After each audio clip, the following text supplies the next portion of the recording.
Welcome back, fellow scrubs. This is Marc D Wyz, project leader of the Retro Mansion project, which has yet to have a proper title, but I suppose that is self-explanatory when you hear it. And we're going to do some pixel art and concept art review and stuff like that today. So, I'll just bring it on over, get right into it. So let's see. Oh yeah, I was gonna show this too. Sort of an explanation of what we're thinking for how you get in and out of a level, and how exactly that works. So let's pick this one. Now this has a different HUD and different sprite and stuff, but the concept behind it is you should be able to glean it from this, even though it's not as up to date as some of the other mock screenshots as we got, like this one.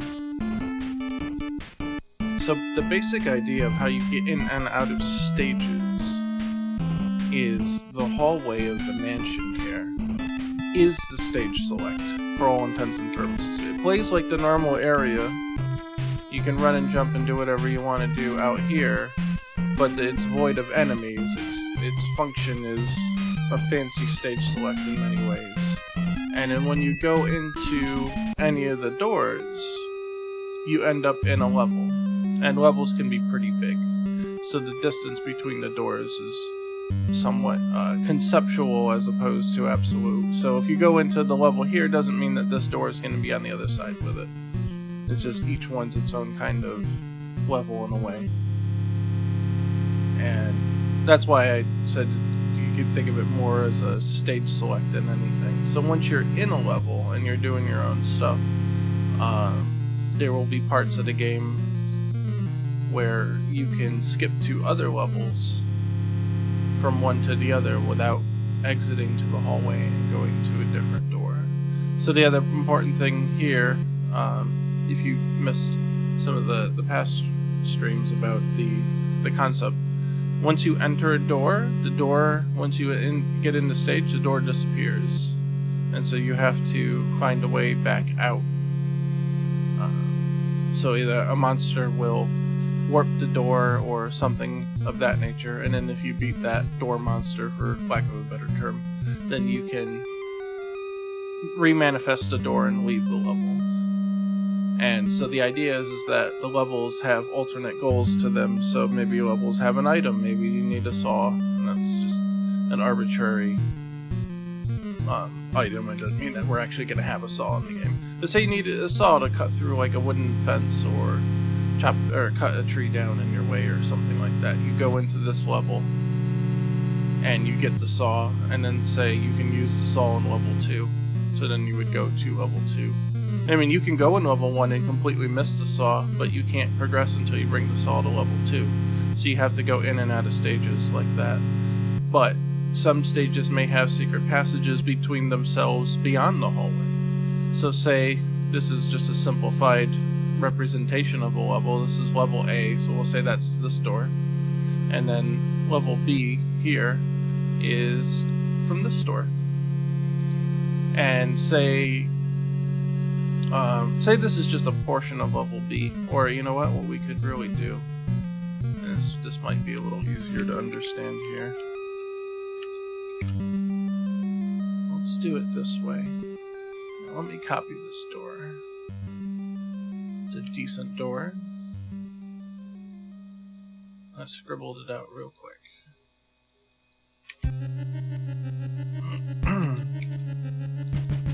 So if this maybe makes a little more sense as to how this is supposed to work. I should have added that to begin with.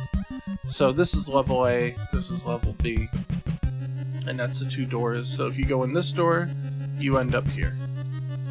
And if you go into this door, you end up here, but you can't go to the left here because there's this wall. So you have to enter this door to go to level A, and then you can enter holes in the background, and this one takes you to like a monster room. Whoop, you know, that's a trap. And you get out of there. But the second one can take you to a secret passageway that leads to level B, but on the other side of the wall, and you can't get to the other side of the wall without taking this passage. So that's some of the stuff we were discussing throughout this week, trying to get the idea here. And then so, like, level space wise, you know, it's like, let me copy this. You know, when you think of the map in terms of like how does it layer, well, it layers kind of like this. So you have like you got like your top map. You got your top map is kind of like the first layer, and then you peel that back and you have the second layer, which is the actual levels. And then there's like a subdomain behind the levels, so to speak, which is inside the wall. And then you can use that to kind of traverse different spots. And it may not be necessarily that too. You could do something like, say, the levels are a wall away from each other, and if you break the wall out, well, now you can get from level A to B. So there's a lot of stuff we can do with that, and I think that will help bolster the exploration aspect of the game. And that's what we were discussing and trying to nail down. As for the distance distortion between these doors, I'm not sure 100% how I'm going to handle that yet. But, because we'll have, it's complicated enough that I think we're going to have a map, an in-game map of some sort. And this type of map should be easy, because they literally, you know, the space is absolute. This layers on top of this. So you could have, like, a double map thing. Almost kind of like in Zelda, when you have layers of the different floors. You get the floor 1, floor 2, floor 3. You can think of that if you're looking down on top of it this way, that this is floor 1 and this is floor 2, if you want to equate it to something like that. And then that kind of map should be easy enough to make as long as everything lines up okay. But you're going to run into problems equating this door, you know, with this one, and this door with this one, since they're so far apart on the actual map. So I'm not 100% sure how I'm gonna, I guess, compensate for that, but we'll have to see. I think trying to make this represent any kind of distance between stuff, it would be a fool's errand. Because if you start distancing stuff in the hallway, then, like, the distance between going from level 1 to level 2 goes from, like, 3 seconds of walking or running or whatever to, like, I don't know, 20 seconds of walking or running from here to here. You know, if you had to literally walk that long to get to the next door. It wouldn't make much sense, and it would kind of destroy its whole concept and usage as a level select. You might as well not even have that to begin with. The hallway would just literally become another part of the level, and you might as well at that point fill it with enemies and shit, because if you're just going to be walking for 20 seconds, you're going to get real bored. There's nothing left to do in there. So I've yet to sort of rectify that problem, but I'm sure it will come with time. And I still think it's a worthwhile concept to pursue at this point. So if it becomes detrimental, then it might have to change. But until then, that's what I'd like to do. And so that's, just wanted to go over that since it was on here and we talked about it. And I thought it was an interesting design aspect either way. And yeah, I actually gotta save those changes. I like adding the doors there, makes it a little more apparent how this is supposed to work. But oh, and these little holes in the walls, I was thinking they might be like special secret doors that, like, say an enemy pops out of the wall, like it flips around and they're on the other side and they try to attack you. But if you do something to either like lock the door open or catch them when they're going back in it. Like, say maybe if you kill them at the moment that it starts flipping around, the wall flips around back to its normal look, and maybe that it'll stay open enough for you to enter it. And then maybe there's another monster inside, or maybe there's an item. Maybe it's just a small healing item, or it could be an important item. Maybe there's a key item in the background in there. And, you know, other ones, like I said, could be special tunnels, I guess, between secret passages between one or another.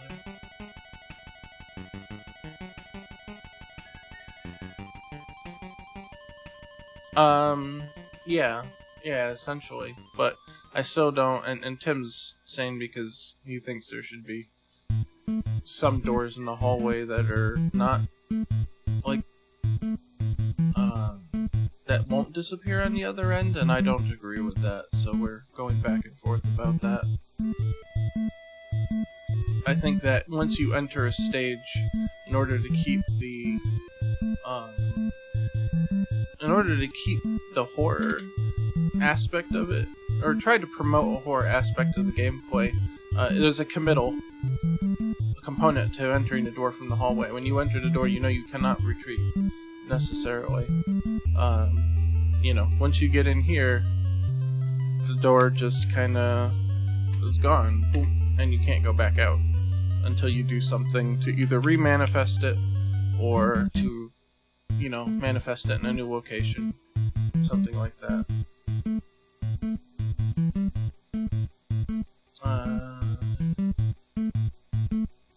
Well, if all the doors teleport or disappear or whatever, then that just is what it is. Once you enter it, if you enter a door from the hallway, if they're all consistent, which I think they should be, then there's no misunderstanding that that's what's going to happen. If you enter a door from the hallway, on the other side the door disappears, and you have to survive to get to the end. You can't just like go in the door, beat a few bad guys, and be like, oh shit, well, I gotta limp my busted ass back to the save room or whatever to heal or something. No, you can't do that. You have to go through, you have to persevere through everything, all the threats ahead of you, in order to get back out. So there's that sort of survival element to it. And I think that's important to foster more of a horror atmosphere. I don't think we're going to have like a super scary game by any means. But there are things you can do in the game to make things more or less scary. So if you think like Resident Evil as an example, and like part of the reason it's scary is because you have limited ammo and you're underpowered, so enemies are a bigger threat. In this game it probably won't end up being like that. It'll probably end up being more like a Castlevania or whatever, where, you know, you're pretty well equipped to handle what's going on, and it's a platformer first and a horror game second. So the focus has to be on good controls, you know, adequate equipment and attacks to handle what's going on. But I think you can, like I said, foster more of a horror air to it if you go ahead and do stuff, you know, like can't go back. You went in the door, you have to get through that level. You either have to escape or you have to find the secret way out, if there is one, or get the item and escape and that kind of thing. So it's like reaching out. This hallway is your safe area. You're reaching out from your safe area into the wild, and you cannot just retreat immediately once you get in. You have to go get the door, and that will be after you have. That would be like every time you enter, even if you go through and you complete it and you remanifest the door and you pop back out of here. As soon as you enter this door again, same cycle happens. You open it and it will go away. So there's no making areas safe. It's always a risk you take when entering a level that, you know, if you don't make it, you don't make it, and then you have to start that level over in that sense. So I think that's important to have that consistent, that every door that you go in the mansion ends up being that. Otherwise you're going to have some areas that are safe areas, and you're going to dilute the overall survival, I don't want to say survival horror, but horror through survival in a way. But I don't want to say survival horror because that makes you think of Silent Hill, and that's not really what we're trying to do here. Now you can get this in other games. You know, you think of like Minecraft. If you go underground in Minecraft, or you go far away from your home base, like there's nothing there to save you. You have to trek back all that way to get back to a safe zone.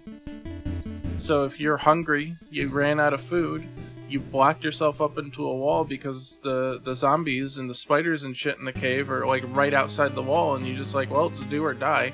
I'll sit here and starve to death, or I could fight my way out, claw my way back to the surface, and get back. And that's a very tense kind of situation, and that's what I felt when I played it. And it's like, oh shit, it's do or die. Like, there's nothing that you can do to save yourself. And if you die hungry, you're still gonna lose all your shit too. So you don't want to lose all your items and stuff. And here, I mean, obviously you're not gonna lose your progression or whatever, but it's that same concept of there's no easy way out.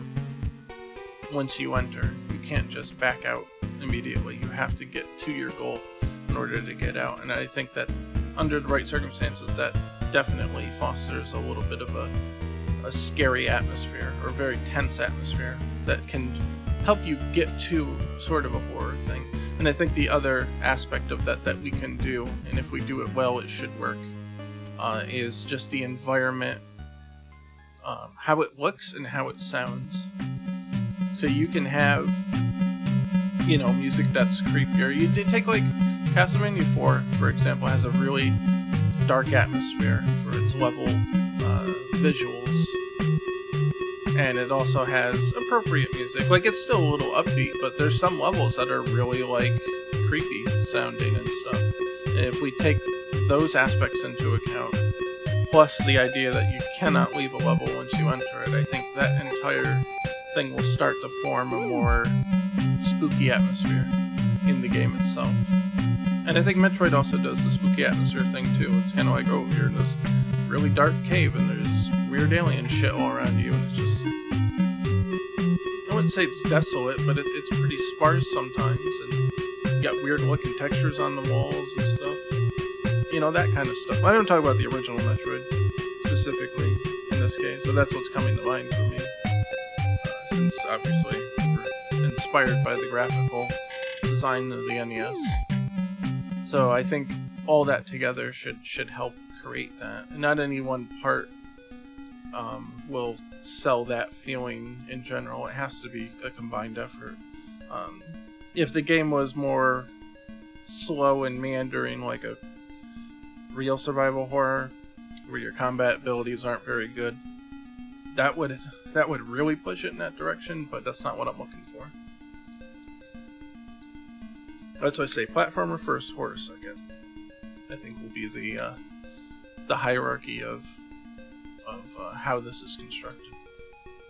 I don't want to make something where you feel underpowered necessarily, and I don't want to make something that's, you know, not snappy and tight to control. So there's that.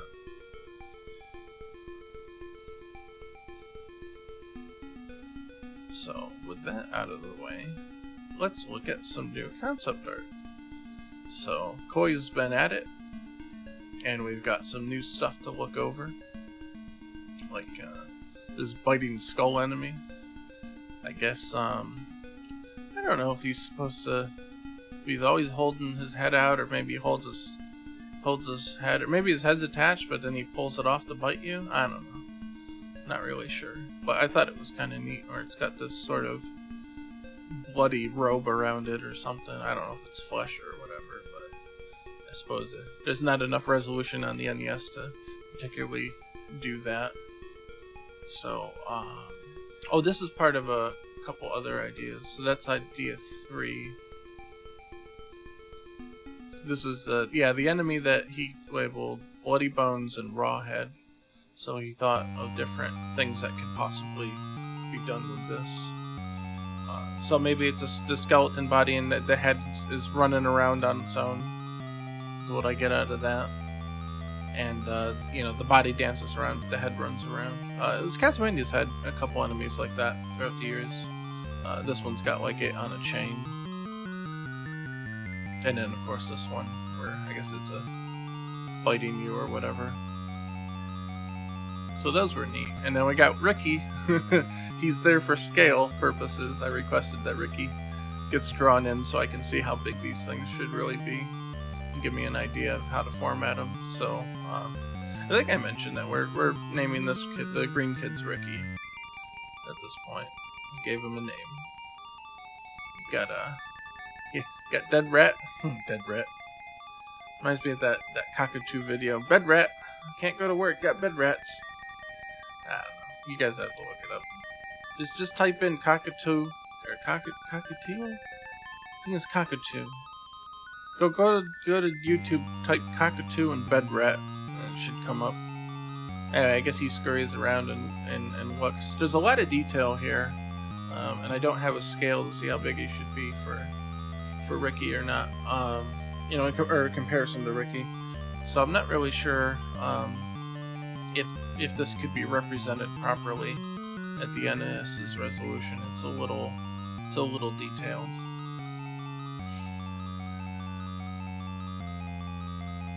So this one, I guess, like a skeleton with a shield, almost looks kind of Asian in a way, like those they have those Asian masks. I don't know if they're for plays or what, but that's kind of what that reminds me of. And this one I like because he did the palette here, so he's designing conscientiously for the color limitations. So this entire thing can be represented with only 3 colors, which is really important. Don't know about the opposite leg being completely black. When I did the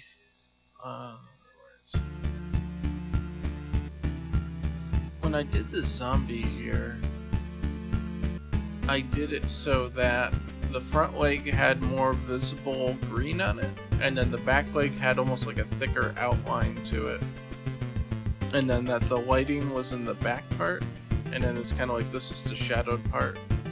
So something like that. And I think it makes it more clear which one's front and back, because it appears a little bit darker just having the extra outline. So we might be able to add a little bit of white on it, or some kind of highlight to give it just a little definition. But walks around and attacks from the shield mask. But we had talked a little bit about how exactly you're supposed to hurt this enemy. So it could end up being like a Sniper Joe or a Met, where it's shielded until it tries to hit, and then it reshields itself. Or maybe she spits out the maybe the shield goes to the side and she spits out of her mouth or something. I don't know. So there was that. Let's see what else we got. I think I showed these ones because we did this right for this guy. Oh yeah, the coffin monster is cool. Maybe I'll do that one. And there's this guy, a skeleton with a scythe for an arm, and the Abe Lincoln zombie heroes. At least that's what it looks like to me. Oh, that's all of them. Oh, yeah. Some kind of cloak skull, and I think this idea might have been born out of like an alternate for this. So it says random particles to make it look like the skull's enchanted. I don't know if that will come out so well in NES resolution. And we got creeping slime skull, emerges from the floor, and crawls in a something motion. Am I just dyslexic? Crawls in a diving motion, I guess. Well, he shows it here where it comes out and it goes back in. So that's cool. These frames could possibly be the same. You can make 3 frames because he's basically just... You don't need new tiles to animate this guy. You just see like the top of his head halfway and then whole way out, or something like that. Oh yeah, the skull turtle. Or skeleturtle? Skeleturtle? It's so fucked up looking. Look at it. I love it. Fires projectiles from the skull shell. I get the impression that he might actually be a large kind of enemy. Kind of like maybe a dog size. Good medium large dog size. Octocrawler. Is that the same guy as...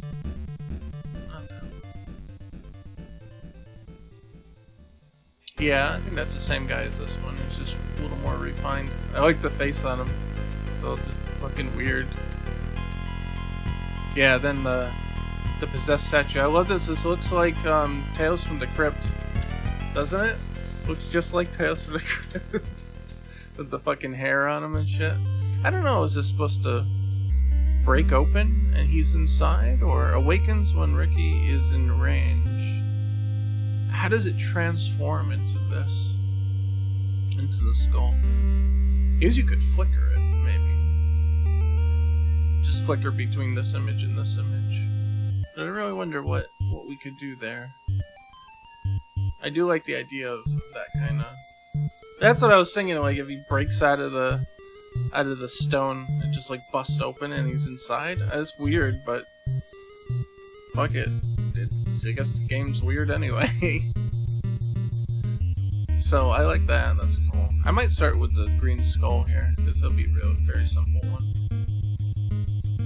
Yeah, have a lot of normal ones. This one's just boom, and then you get that Mario brick shatter that, and he's like, yeah, and he's inside. He'd take a swipe at you. Wouldn't that be cool? That's the shit I'm thinking of. So I think those are good ones. I don't know if he would try to grab Ricky. Not really sure. I might have to ask Koi before I start diddling with that one. But this one should be easy enough to do. And that's cool, or he just kind of comes out of the ground. I want a farting monster. You want a farting monster? Fart monster. Fart monster. Well, this one's held up by some magic energy. Maybe he's just farting to propel himself. Good enough? Just a cloak of farts. Cloak of farts. It's just you! No, shut up. You're just a group of farts in a man's suit! No! I'm not a giant fart balloon, shut up. No, I'm building lore!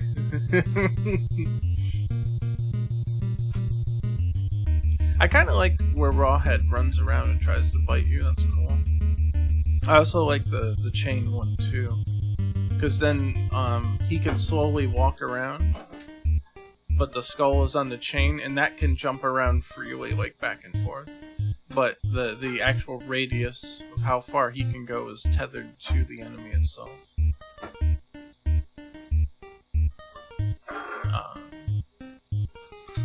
But yeah, so let's start with the skull. All right, I'm gonna try to use Ace Spray. I gotta learn how to use this thing. So 128 should be enough, I think.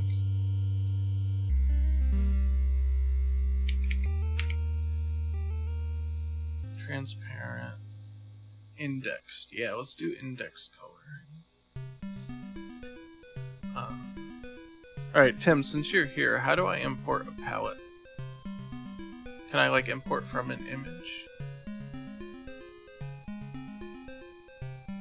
More options. No, that's fine.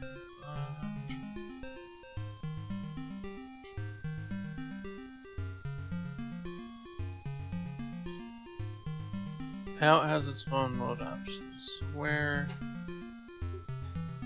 is it?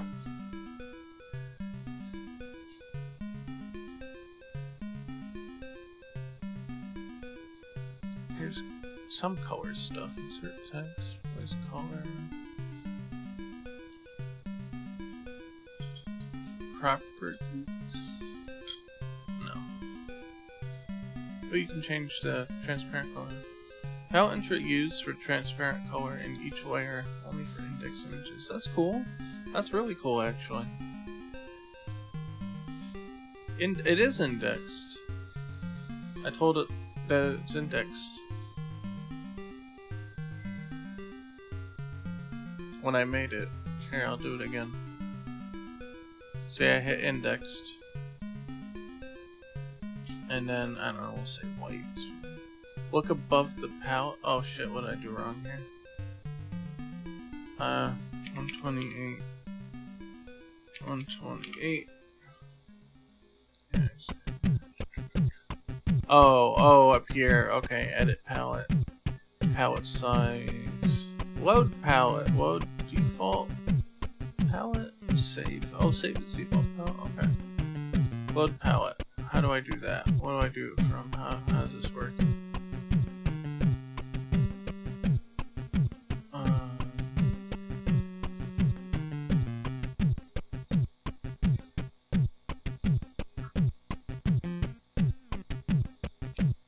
Let's see, approximate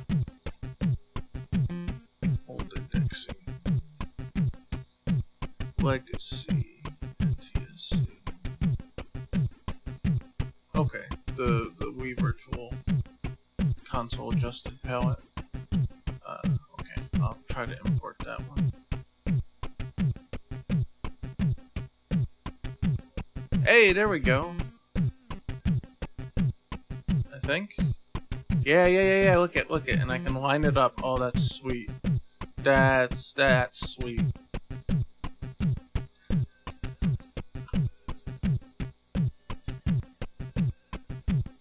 That's sweet. I like that. Let's save. Can I save it as something else? Oh, what do we save as something? Okay. Let's say it was a working palette. I'm kind of curious as to what it saves out as. It didn't save as anything that was recognized as. What? What do you... I got a dog. So you might hear whining. What do you want? What are you whining for? You just went out. It loves barking at chickens and shit, so it just sits at the window and whines. Like in the early parts of the day, I can keep the windows open and let it out. We're on the second floor, so we can't just like walk out. But I let it out on the little porch balcony thing, and it just yells at chickens all day. Okay, so some kind of A-sprite file. Okay. Fair enough, that's fine. Okay, so can we shrink this view down? Small size? Oh good, thank God. A-sprite's great, holy shit. Okay, and we want the indexed color to be, I don't know what this is. Transparent color will be this. Okay, how do I... Okay, no, that's not what I want.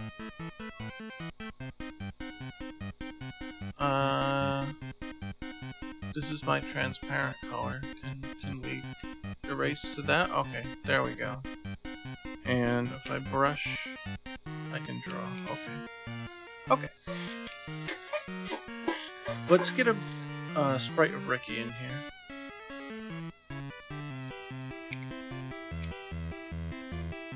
We'll use the 3/4 view, Ricky, and we'll put him here. Okay, do we have a magic wand to clean that up?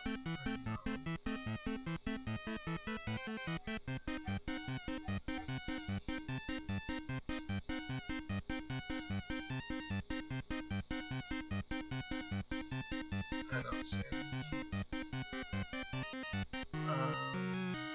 Shoot. How am I gonna make this work now? Because that is... Oh, it doesn't treat that as transparency. Apparently. That's weird. I thought it was supposed to treat that as a transparency. That's what it led me to believe. Transparent color. Yeah. This one. It doesn't seem to...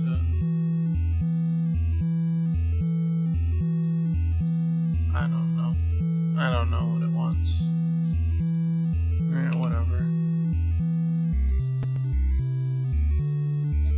I figured it would actually treat it as transparent, but apparently not. You sure it's the right gray? I think so, because, like, it's the one marked here, right? Like, if I delete something, it turns into that color. So, I guess? Or do I have to actually, like, delete it as a transparency? I don't know. I'll be honest, I'm not sure. Not really sure. Mask? Oh. Well, maybe this is what I need to do. Alright, hold on.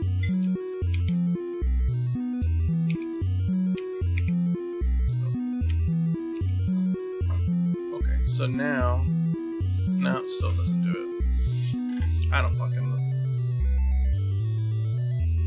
It's busted, is what it is. Ah, that's disappointing. Alright, whatever. I'm just gonna make a new layer then to take care of that, because that's... I don't know. Maybe there's a way to do it, but it's just being frustrating, so...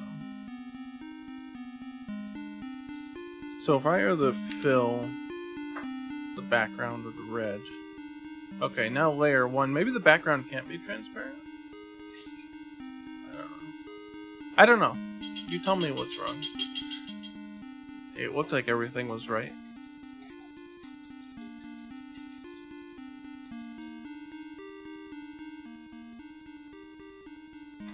Like, this is the mask color.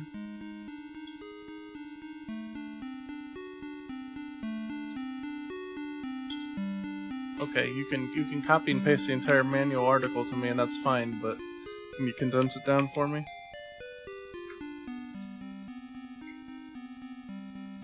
Yeah, alright, let's doodle a thing. And then we'll doodle another thing, and then we'll try to move the first doodle. Nope, it still doesn't care.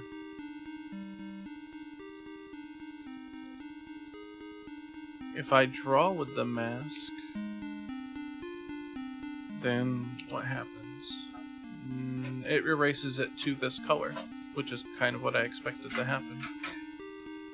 But it doesn't, yeah, it doesn't actually use it as a mask.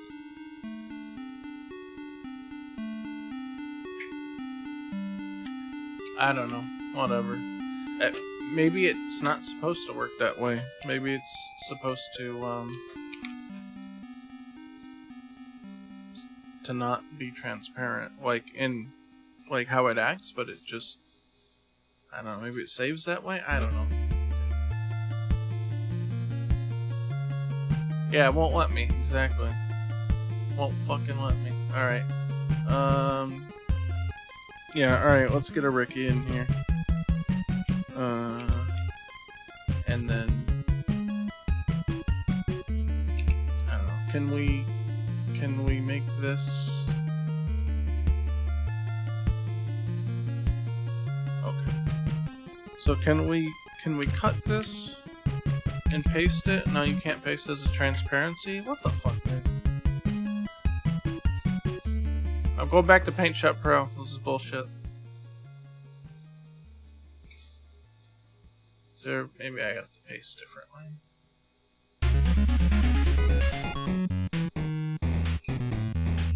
Yeah, alright. But, like, I was hoping I could just take it all out at once. Like, in Paint Shop Pro, you can say...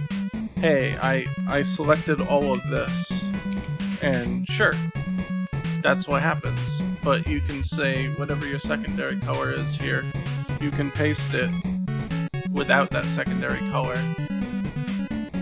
It's very easy to clean shit up that way.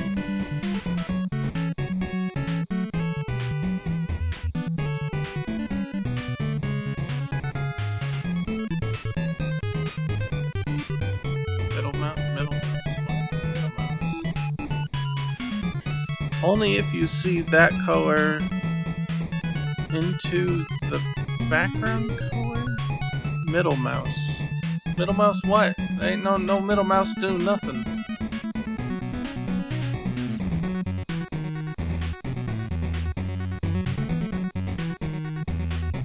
Anyway, I can make this the background color, but it still doesn't seem to give a shit. It's still there. Yeah, I know that, but I shouldn't have to, is what I'm saying. Yeah, I could recolor every fucking thing in the game. Great. How does that save me time here? Like, sure, alright, whatever. But there's gotta be an easy way to remove, like, a surrounding color.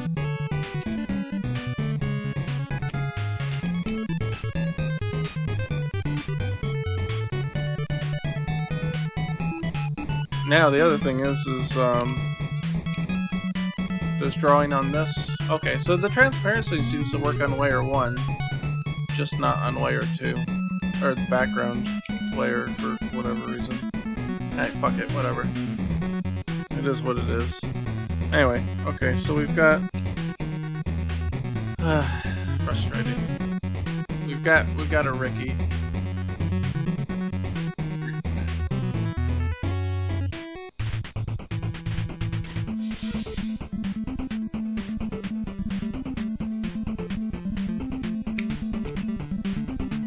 Alright, we got a Ricky, and so we're gonna do the skull guy here. I don't know, I'm just gonna split screen this or what. So I can kind of see. I mean, I could put him on the other monitor, but then you can't see it while I do that. So I'm thinking we can just make this frame here, and then chop it up into different segments to create the thing of him coming up and out. I don't know, I mean, that one kind of looks like a different frame. I don't know, we'll start with this one first anyway. So I think the thing should be pretty big. Can we rename this? Yeah. Ricky. And new layer. Skull.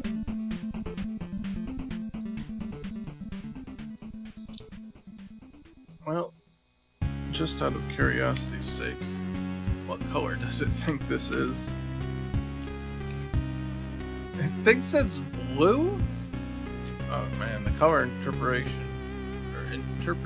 is a little whack. Wait, what the fuck happened to my palette? Why is it all fucked up now? What happened? Why are these all fucked up? They weren't like that before. Oh, come on. It's fucking ridiculous.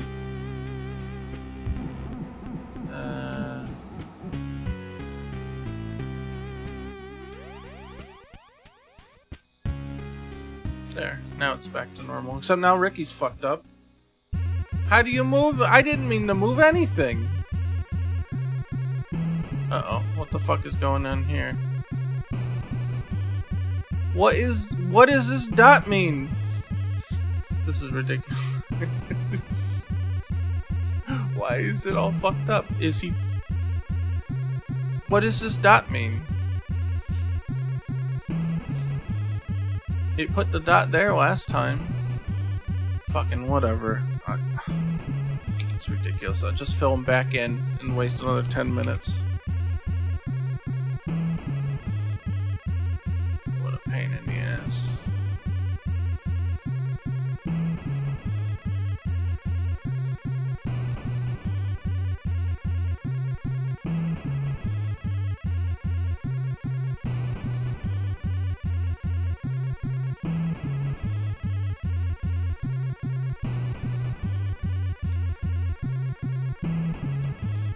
Okay, now that we got that back.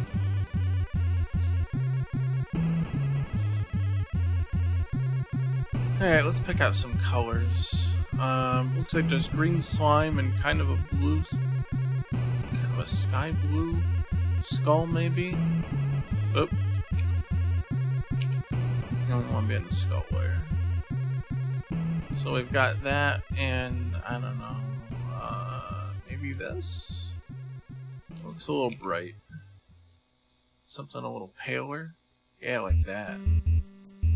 Those are pretty good approximations. I'll take that. Let's see. Put these up here.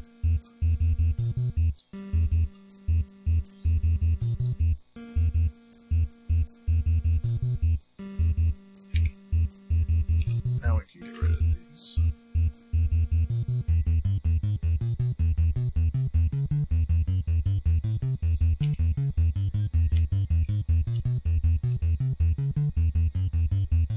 So you're saying I can move this? Oh fuck, what happened now? What the fuck happened?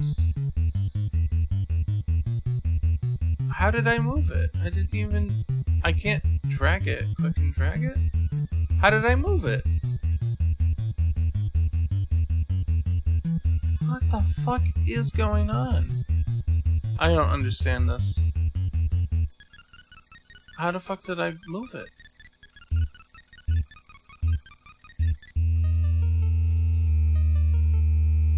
Pull the edge? Oh! Oh, okay. Got it. Okay. But what the hell is this fucking middle button for then? Oh, now it moved that for some reason. You can move with the middle mouse too. Okay, well. Undo, undo, undo.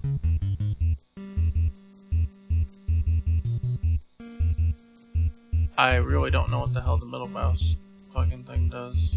That one's confusing. Middle mouse's background color. Yeah, but like, why does it change Ricky's outline? But only when I put it in certain places.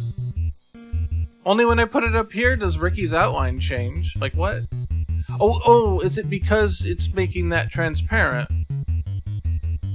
Yeah, okay. I get it. I get it, because that's Ricky's transparent outline. Okay. Alright. That's fine. That makes sense. Fucking weird-ass program. I'm getting used to it. I ain't not trimming nothing. I'm not fucking with it. It's fine the way it is. How do I trim it? Oh, you just do this? Okay. That's easy enough. Never mind. Alright, fine. Not that it really helps me. Still got this giant fucking thing here. Let's save it before I fuck it up again.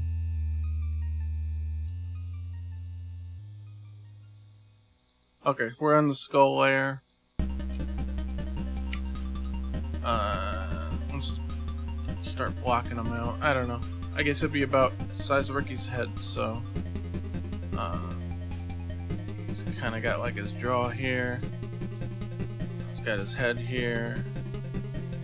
Ish. Here he's got his eye poking out and his cheekbone. He's all unhappy. There's something like that.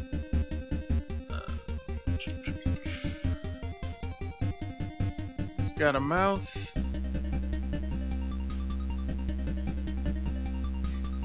He's got eyes.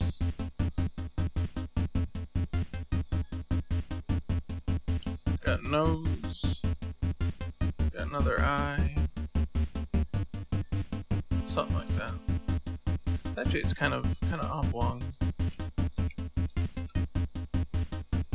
Something more like this.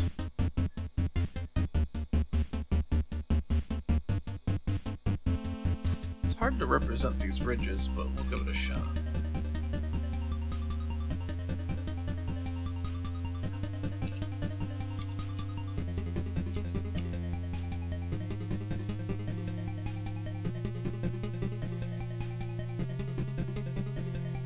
I think his mouth's is gonna have to come down a little bit because his teeth need to show here.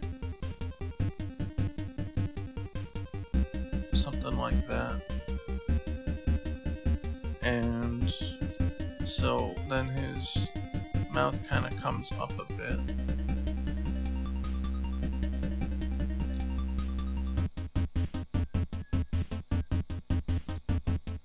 Might be able to do something like that.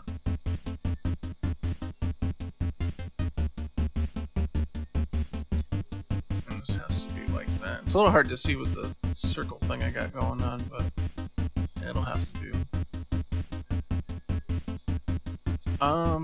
This really hikes up into here. So I think we're gonna have to double up the height of it, which probably means, to be honest, that we should drop it down a bit, and then hike it up here to kind of exaggerate the difference here. Otherwise it looks like it's part of the curve, but it's not supposed to be.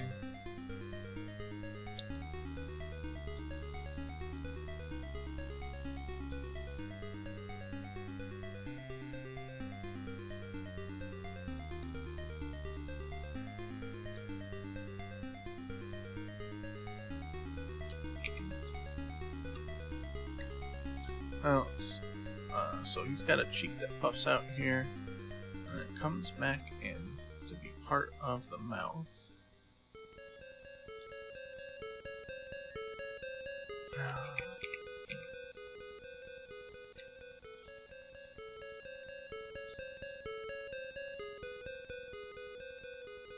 And the bottom jaw kind of works like that.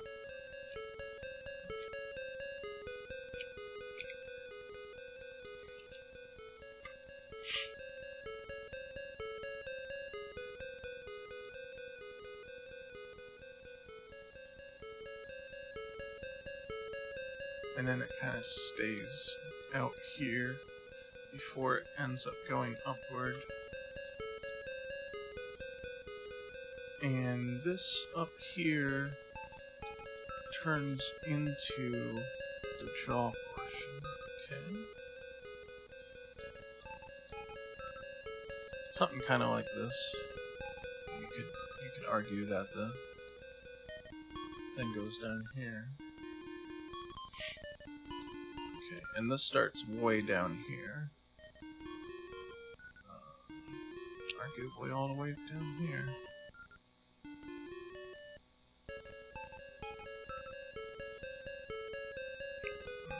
I don't know, something like this, I guess.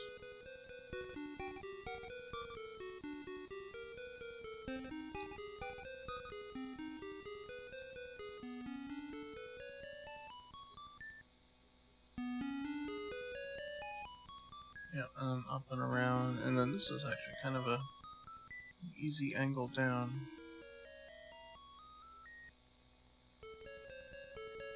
Something like that. We'll make adjustments as we go. And then this is the eye socket here.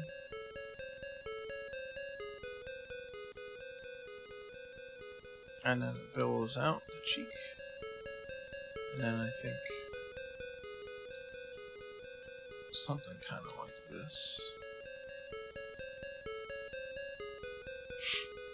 Yeah, it's actually coming together a little bit. Let's fill that in.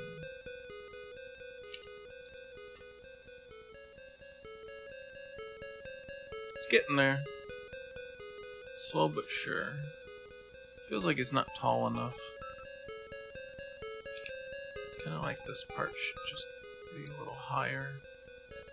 And perhaps this a little bit indented.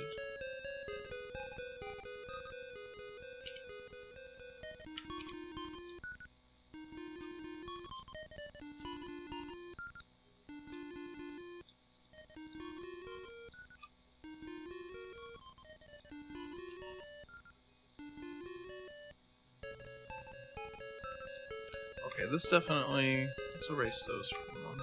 This definitely needs some kind of definition to get the point across that these are teeth.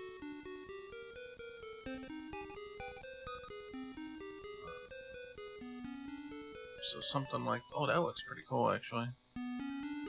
Okay. It's starting to look menacing now. Alright, I dig. This eye's gonna have to move back just a bit.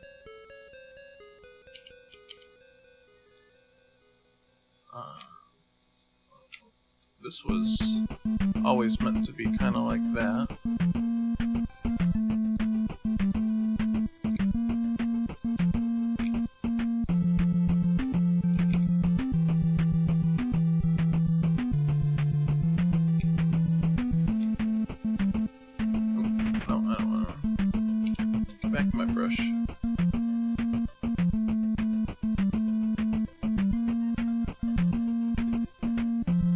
Oh, that's right. I got the preview window. I might zoom it out for. I can see exactly what it looks like.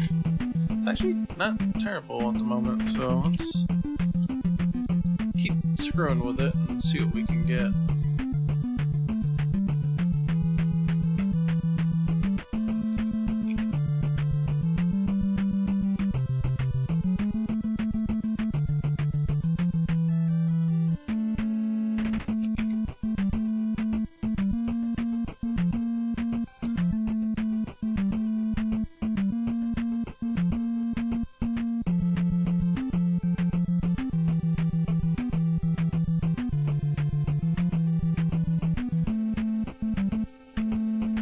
No, yeah, I see what you're saying, but that's fine. I can live with that. I mean, normally, you know, it's not too big a deal just because I got this on the side. And even then, I've got an ultra-wide monitor usually to work with, so I'll just deal with it for the streams.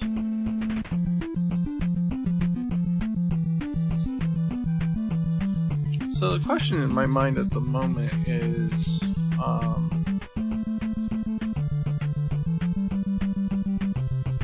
I don't like that. In fact, this should probably be encroached on a little. Yeah, this actually should probably be more like this to kind of sell the orientation here, maybe. Which means this has to come out there.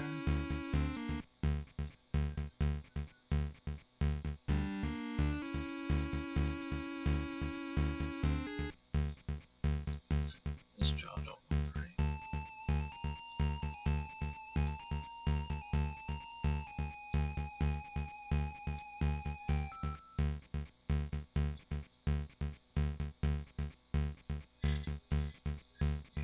Okay, that's alright. Guess I'll have to come out a little bit.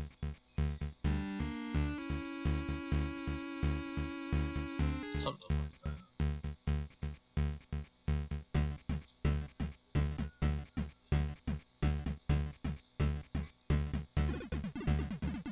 It's actually a pretty thin jaw here.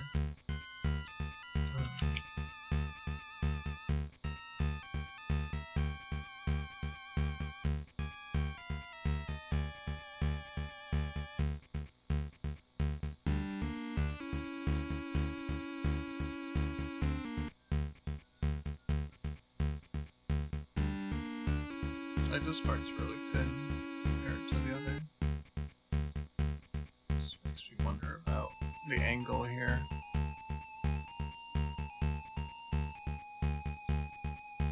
Whether or not the teeth should be in the bottom too. Actually looks pretty good with teeth, I think. I think that might be the way to go.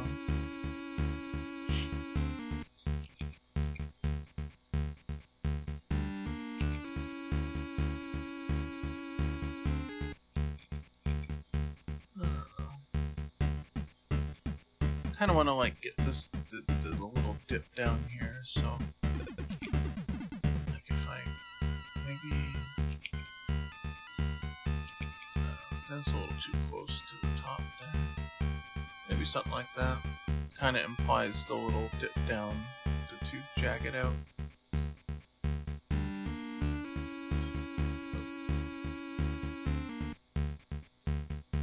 I don't know.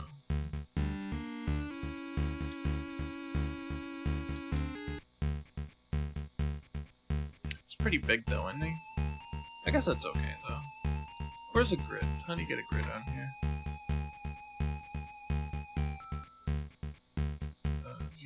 View, grid settings. 1616. Let's do 8. Hey, there we go.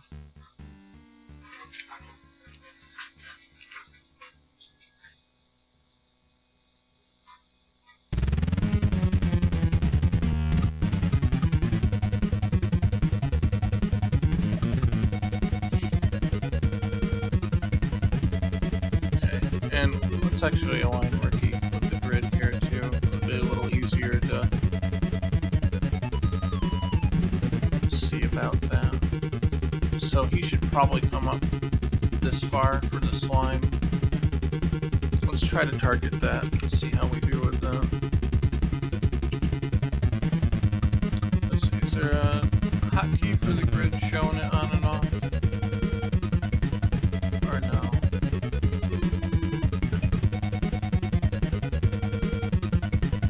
No, how do I turn it off?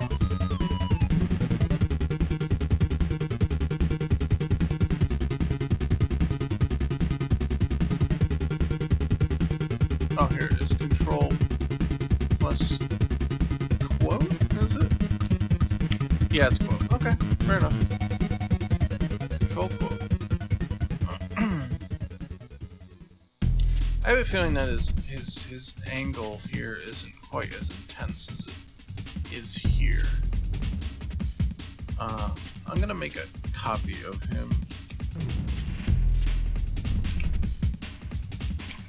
Because I'm gonna mess with it a bit. Move the teeth lines left. Move the teeth lines. Which ones? Top or bottom? Or all of them?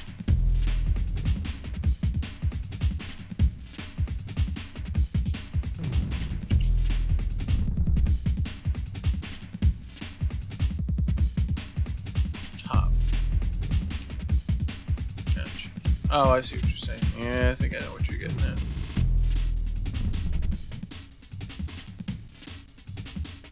Something like that.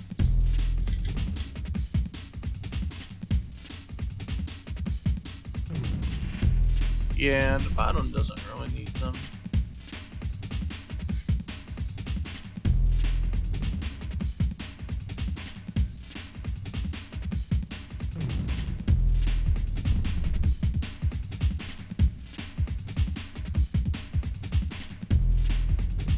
I mean, yeah, they could be 1-1-1, but it, I don't know. I felt that it read better like this.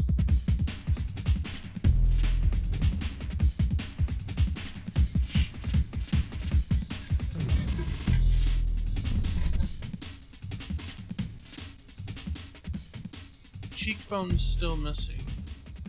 How's the cheekbone missing? It's right here. That looks like it should be farther to the right, though. I don't know.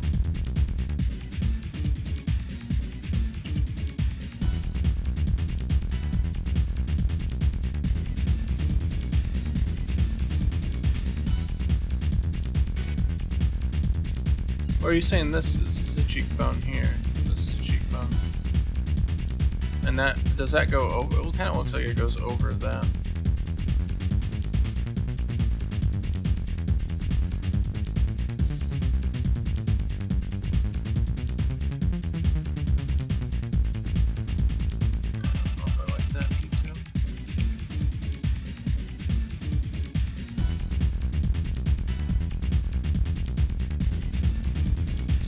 Like that, maybe.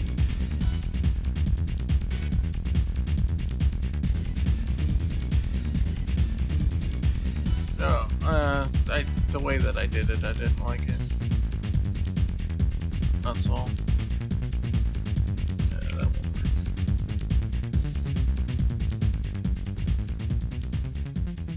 Yeah, I guess you got it over here too.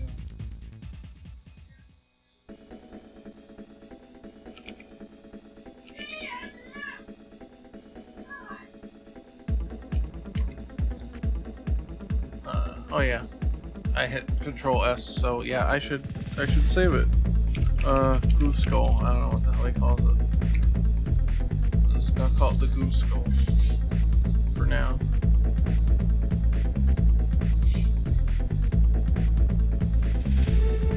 If anybody heard me screaming just now, it's because the dog had a fucking metal lid stuck in the roof of her mouth. Great. Yeah. Fell off the nightstand. Priceless bird. Thank you for saving the doggy. When you hear me scream, I'm saving her life. You're just screaming. Ah! Ah! I'm a cockatoo. cockatoo from New York. I'm Mark. Shut up. Ah! I'm not a cockatoo. We were talking about the cockatoo earlier. Yeah, I heard. Hello, doggy. Hello. Were you eating a Snapple cap like an idiot? Sure was. Little doggy. You yelled it right out of her mouth. I Yeah. just yelled at her. You yelled so hard she came over here. No, I yelled at her. And then it like. made No, a you can't get up here. spill. I'm working. I'm And I streaming. pried her mouth open. Oh.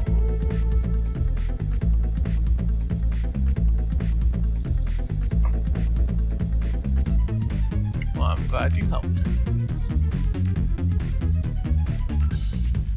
Let's see. This is gonna have to. Come on, little girl. I think this is gonna have to come down a little. Like to make this shape work. Something like this. You see how it's more flat? I don't know, but the skull's still kind of at the wrong angle. It feels like. I kind of had to enlarge this part to get all the detail in, so the mouth got a little smaller, which is okay, but it just kind of feels like this eye should be up higher.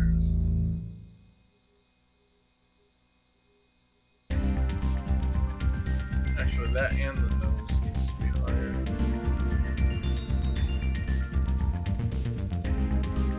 And then as a result, like this needs to go a little higher.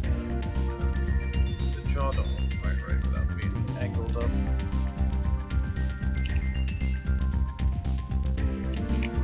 Yeah. Okay.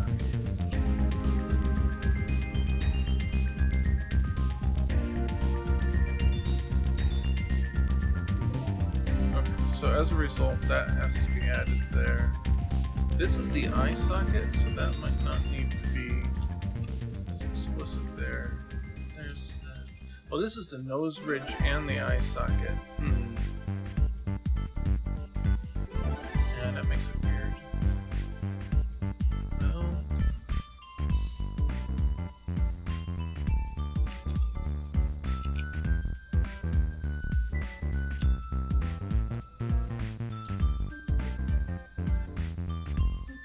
that actually kind of helps that, because it gives the cheekbone a little more emphasis there. I wonder if this should be protruding just a little more, even if it doesn't show the. I don't know.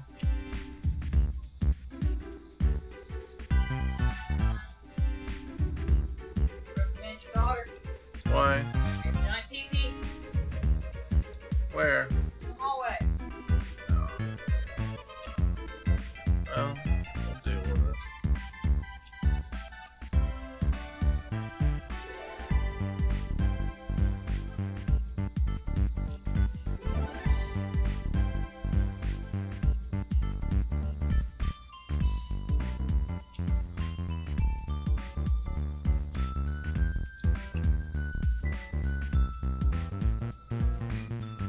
Doesn't retain that shape very well.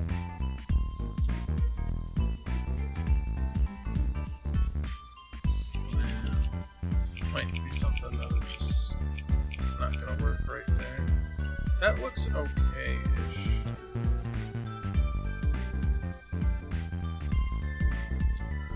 That still needs to be there for the nose.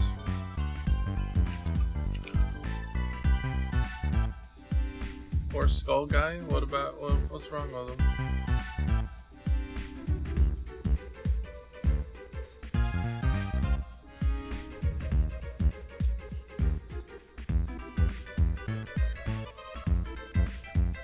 His face is getting sledgehammered? Aw.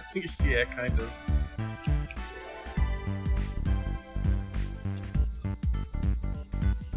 There, that gives it a little more flat kind of appearance up there.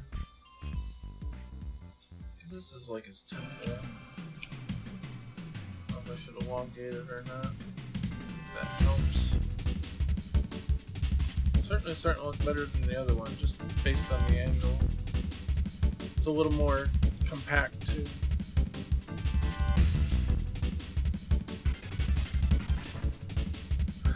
Just scaling it down, and nah, I'd rather draw them from there, because you're gonna get a lot of anti-aliasing anyway with that kind of scale down.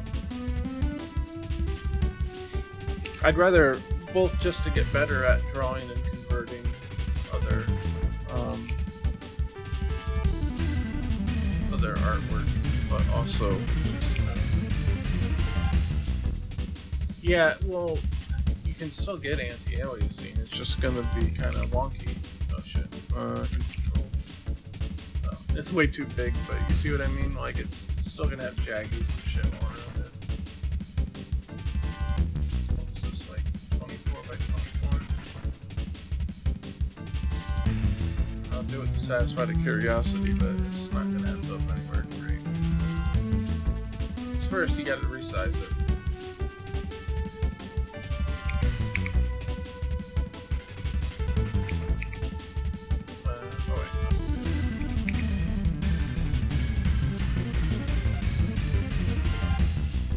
Then you're gonna copy it and paste it, but see, it's still fucking anti-alias the fucking back.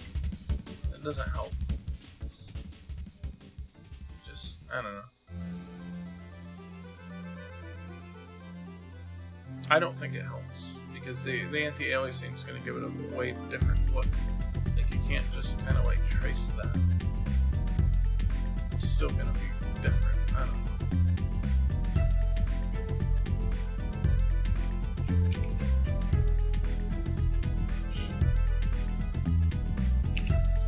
It seems to think that the eye should be bigger.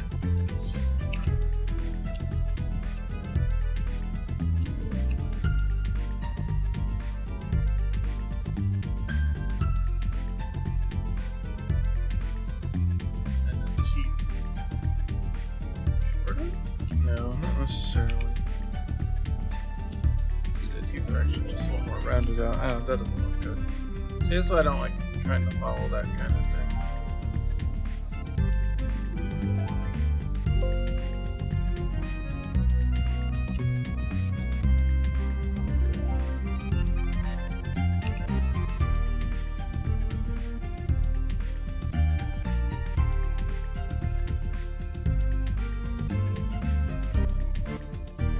I think I need to leave that down there to sell the angle.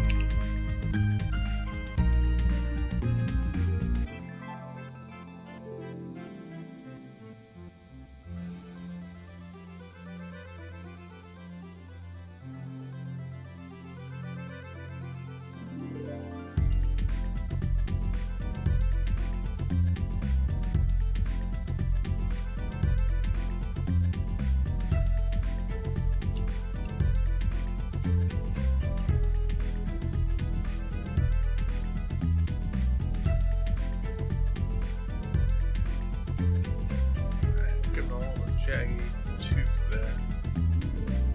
Might help him a little more menacing.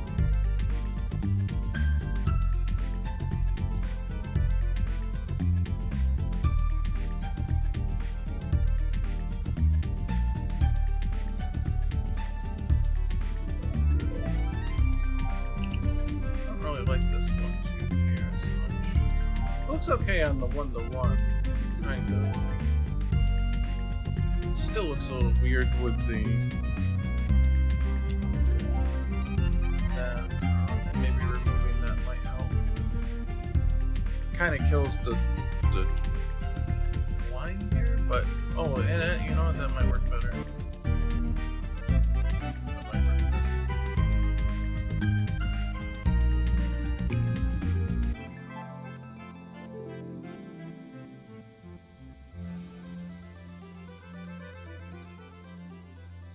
Yeah, it's a little tough with the way that it's angled.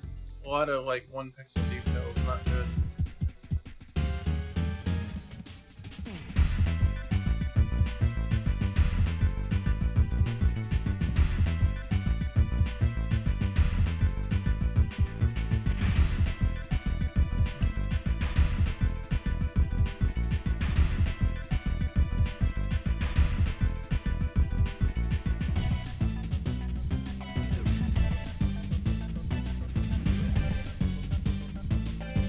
like that, I think, helps.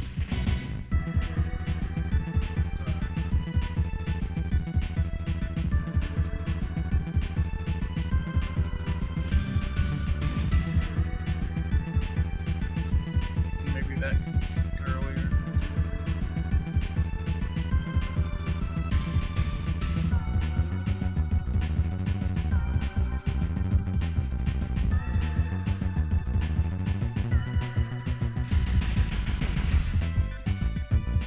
It's okay.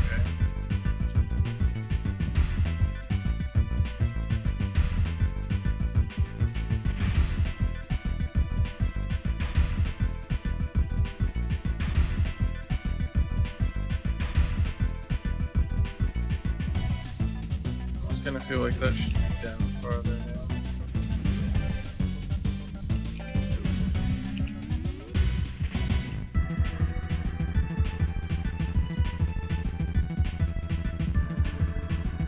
Gives me an ability to put at least a little detail on that side.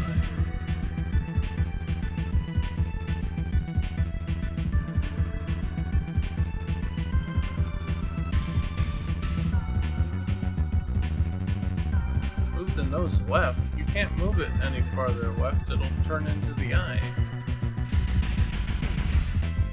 Raise the left cheekbone. His left or our left?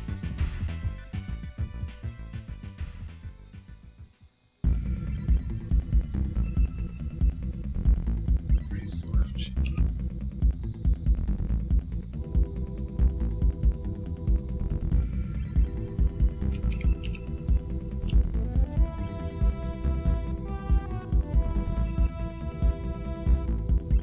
Wrong one. So our left. Wrong one, man. Yeah. Okay. Yeah. That kind of helps. It does kind of muddy this section though, but I think we can get away with that not being there at this point.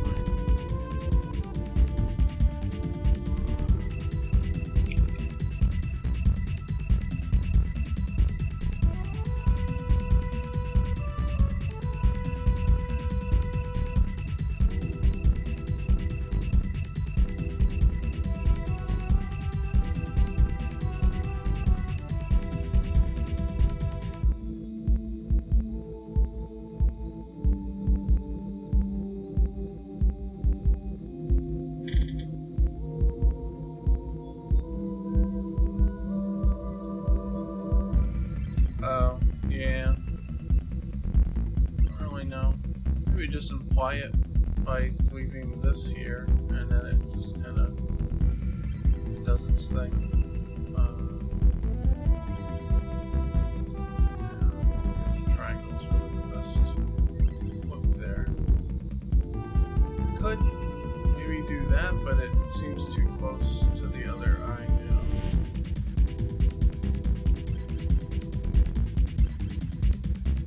Yeah, I think you're right. It does already look a lot cleaner on that front.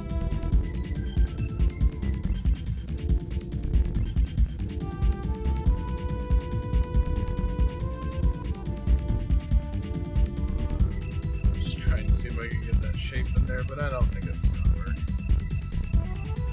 That's about as good as that's gonna get.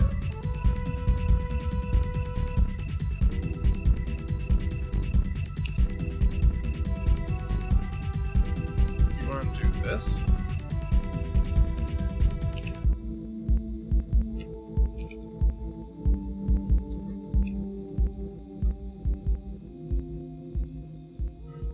Maybe. I don't know. Now redraw the nose.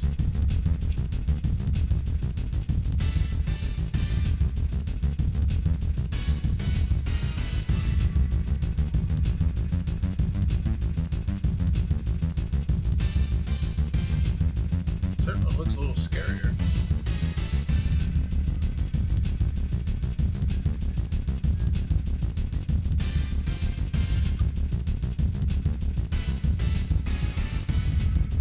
Looks like a skull now. Oh, thanks. I thought it looked like a skull before too, just not as good.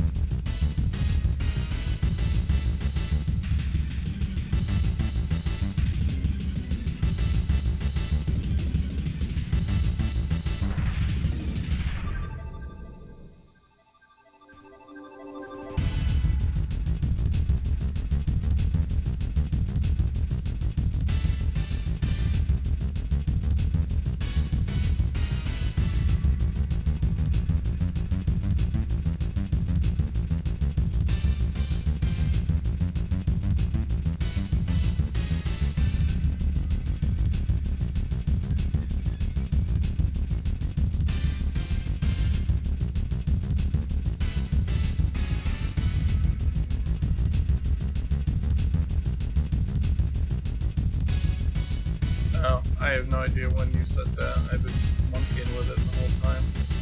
She's talking about that. It looks like it drops too low though. Without that one pixel. Like it kind of loses its shape.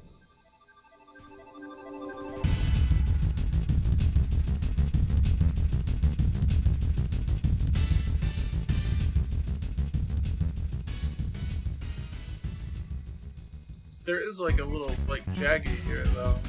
That's when I'm trying to preserve that kind of thing there.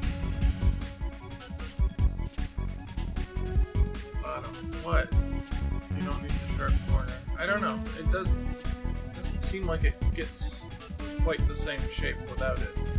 So.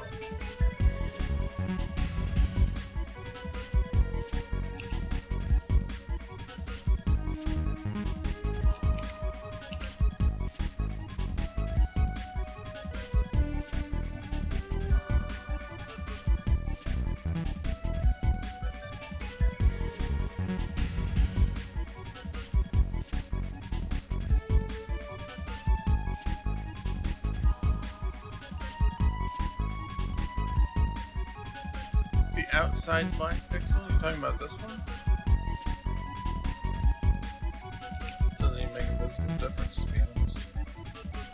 But again, the 1-to-1 is. Actually, that's a 2x. Then close the outline again. Talking about that? I don't like it. I don't think it looks that great.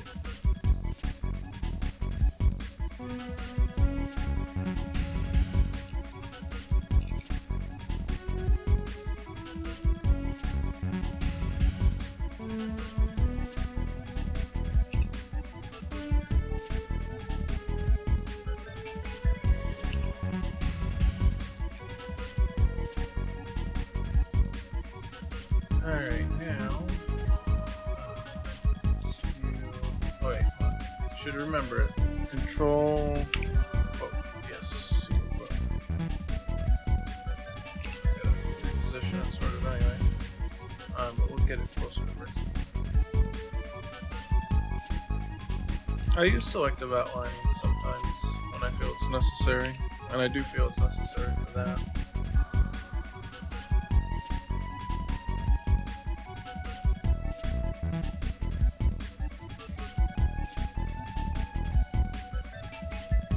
So it's attached from the exact back of the skull. So just kind of slopes on down.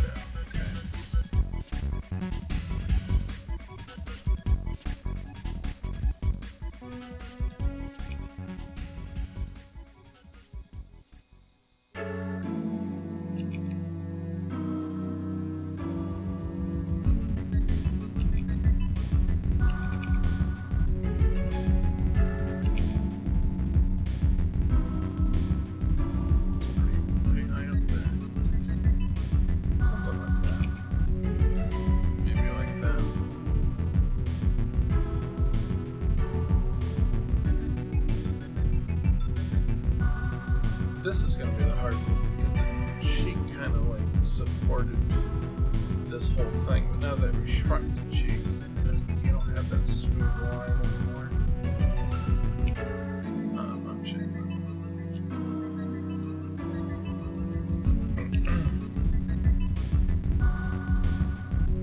You start to like fill this out a little bit. bit. Maybe that'll help direct us.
So his whole body is kind of this. He's kind of big, but still. I think he's kind of cool.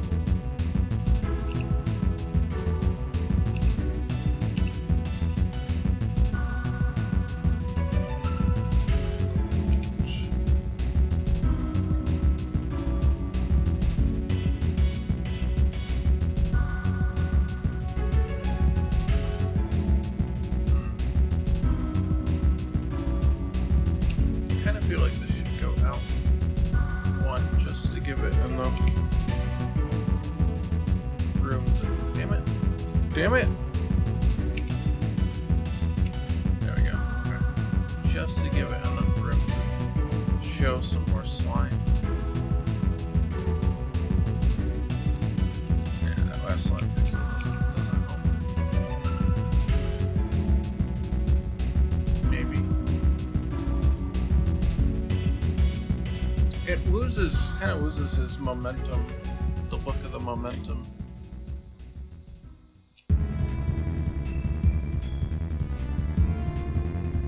Like it's gotta look like he's inching forward, and that's what this gives him. Because you see it's trailing behind him here, but it's being pulled here. All the force is going this way, and it's pulling the slime in that direction.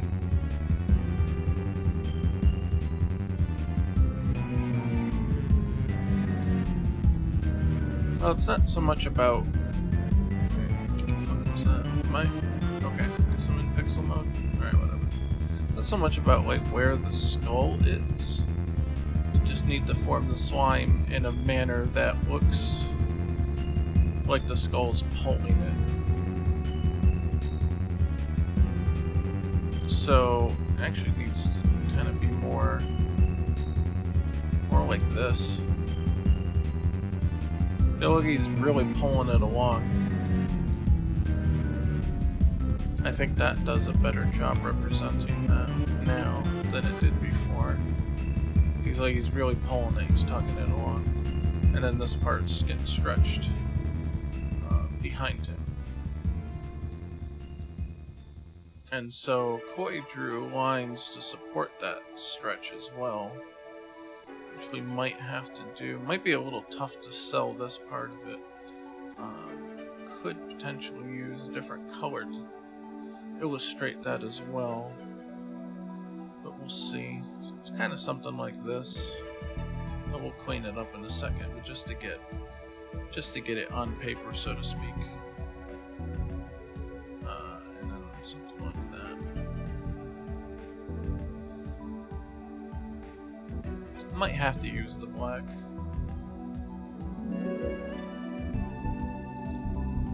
Try color outlining with the blue shade. Oh, you mean like having this like this? You do run the risk of environmental colors interfering though, if you don't use a black outline. That's right. Like it kind of looks cool here, but once you start putting on a background, that's gonna start to fall apart. So I think it's better to leave that off. Damn it! I don't want to zoom. As for using it down here, doesn't seem to stand out enough, but I'm gonna try the black to see what we get out of it, and then we'll compare.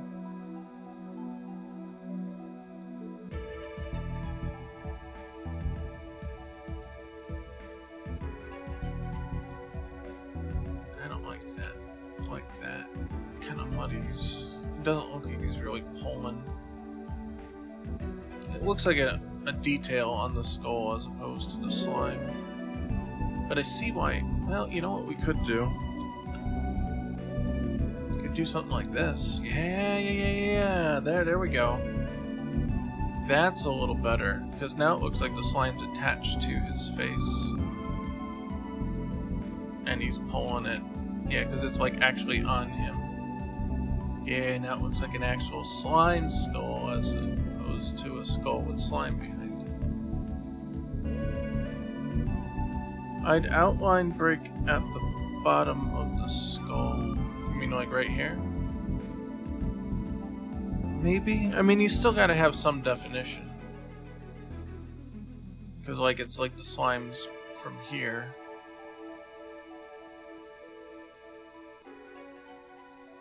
I don't know. I'll think about it. Not all of it should be broken all around, but it's hard to tell. Like here, at least there's spikes, which help give it definition because of the outline, but here, without any of that supporting it, it just kind of muddies the detail, in my opinion. So I'm gonna leave it for now. Fucking hell. There. Nah, that's better. Okay.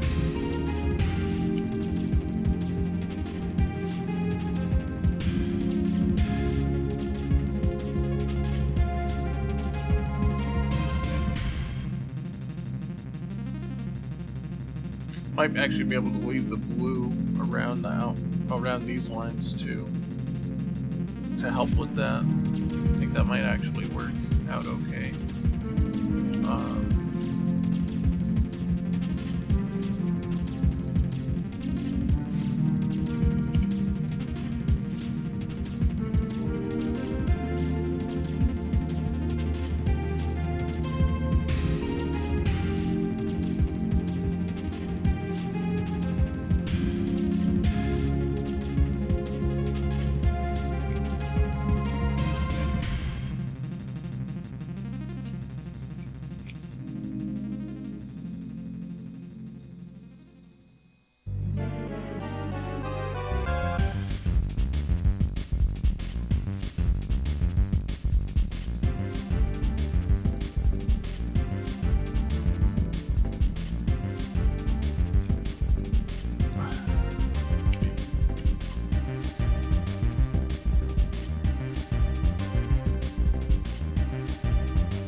Yeah, something like that. Like, I don't want to get into too much shading, so to speak. Something like that can really help. What the hell? Oh, I think I have Facebook open. What the hell does that mean?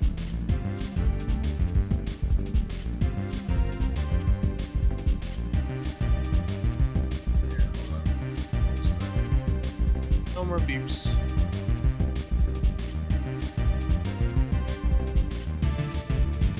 I don't know. I'm kind of wishy-washy about the lines down here. Like, you do need it to show that it's being pulled up, but I'm not 100% satisfied with how I've represented them here.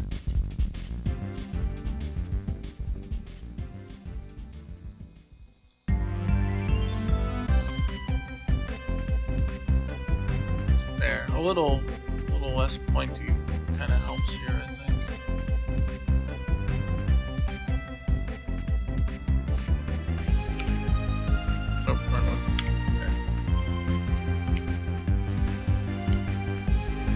Oh, it says saving file. It popped up so quick, I'm like, wait, what the hell is that? Working. There's a cancel. Okay. I should hit chat. Okay.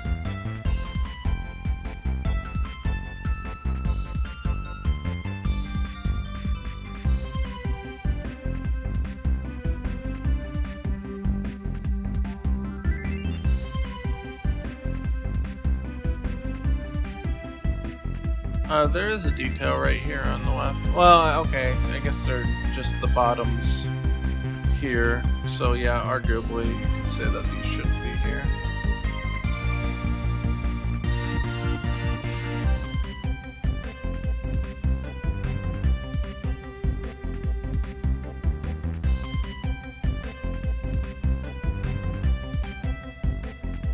How would you actually...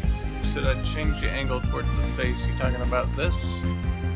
If that's what you mean, then what do you mean by that?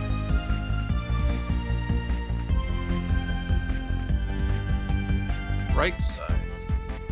This side? Why would you change that one?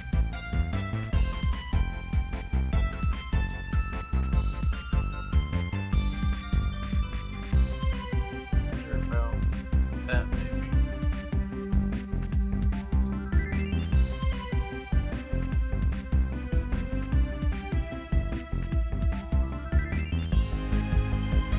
It's not, but I mean, there's only so much definition in the NES resolution.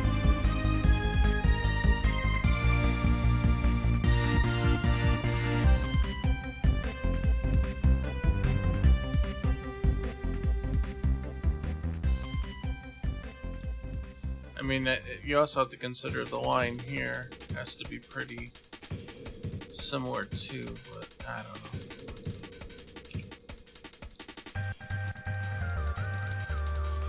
I don't know how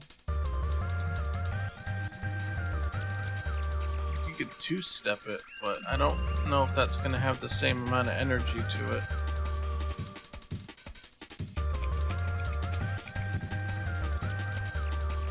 Oh, fuck. This marquee tool is a real pain in the ass.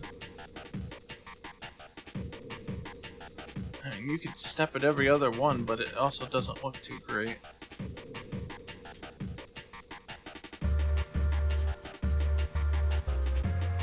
Doesn't have the same energy of the stretching here, so I don't know.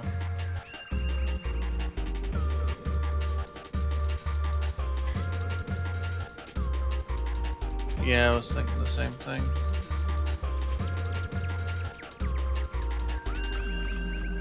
Yeah, making it a little shorter, probably not a terrible idea.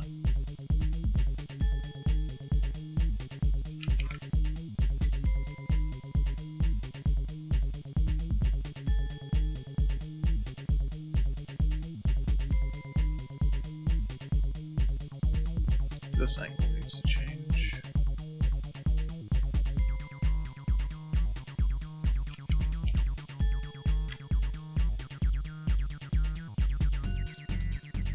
It's not terrible, I guess.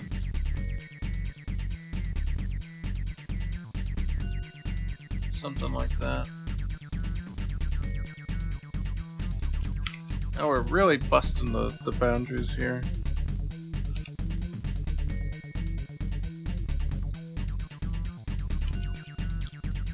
Actually, that's not too bad. It actually fits very nicely in here. And then this is its own little extension, so that actually works out okay.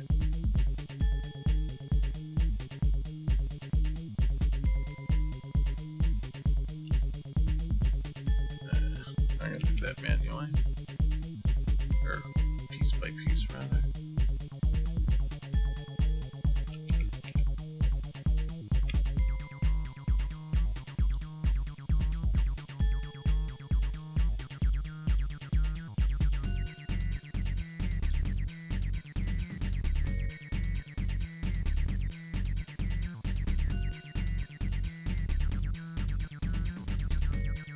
That looks a little better.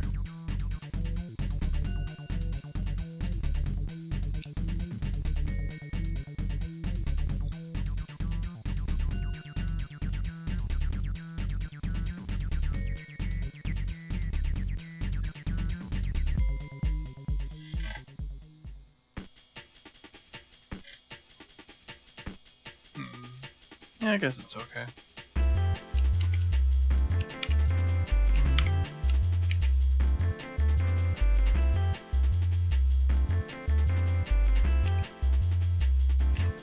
There. Skull guy.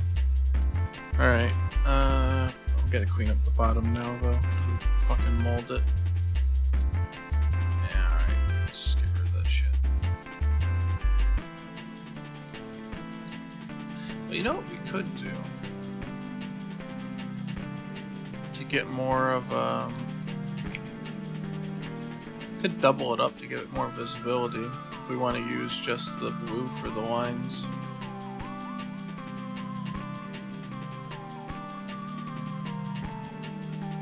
Something like that.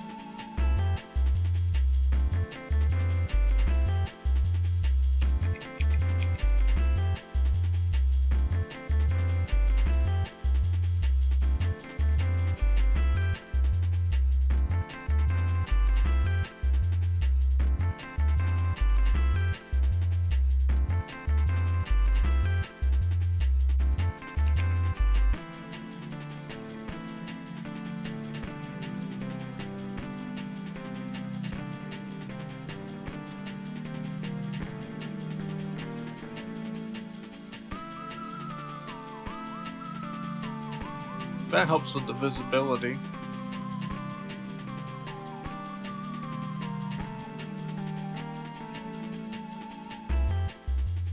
Yeah, I was thinking the same thing. Oh, yeah, here. Something like that, yeah. Just to, yeah, like you say, just to transition it in. And then you'd have something like this instead.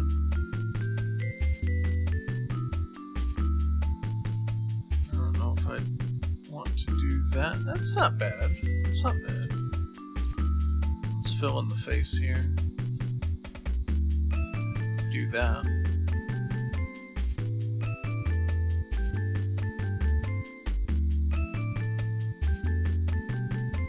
Cheekbone's up here.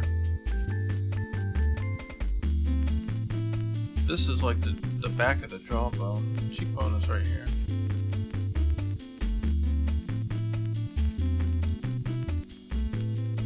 Yeah, it is broken. You could do that. You'll have to close that off, though.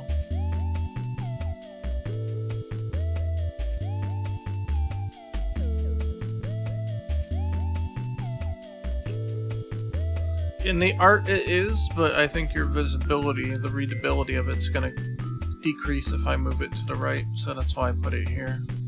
I don't think it would be wise to move it to the right for that reason. It's actually pretty good.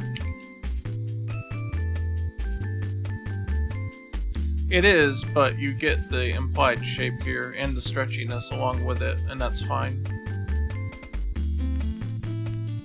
I don't agree, no. Because this gives you the shape of the stretching. Like it's pulling, it's getting thinner as it goes down with this shape here. And the way that that's constructed, it's almost like a cone. I think it works better this way than it does in the original.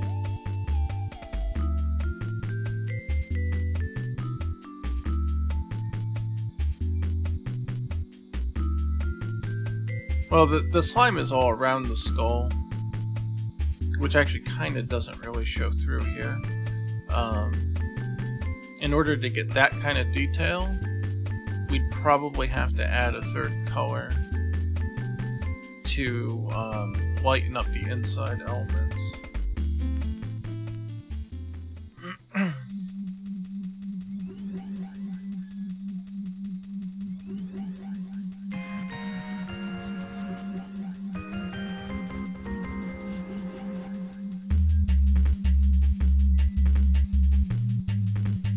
I don't know.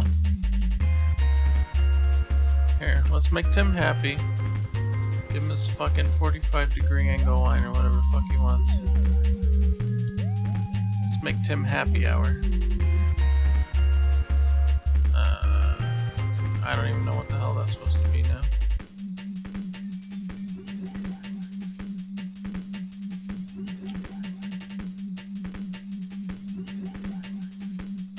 I don't know. I don't know if that's an improvement or not.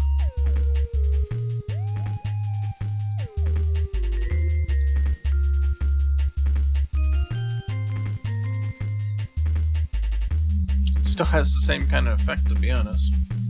It would have to go even further to really be in line.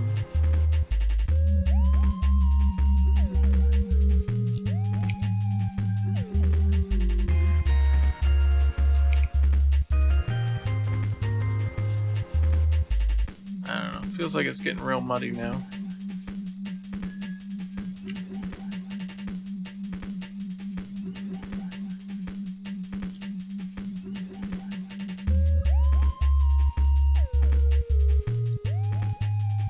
Shine. Oh, with the... Yeah, something like that to make it more noticeably slimed.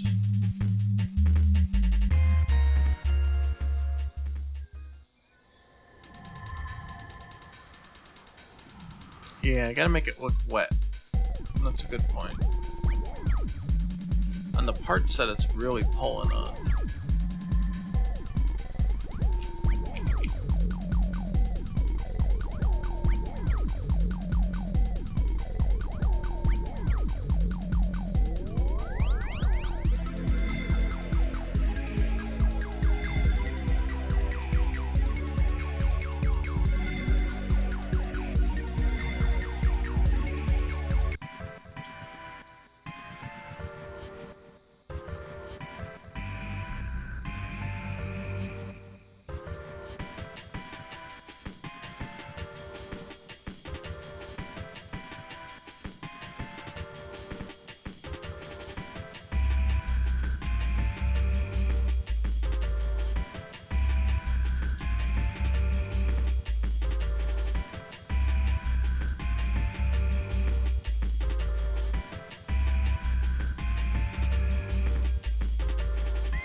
Because the light's coming down from here.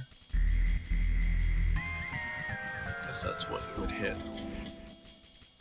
Like maybe a little here more, but like it can't always be touching the top too, because it's gotta look like it's wet, it's rainy. So I don't know.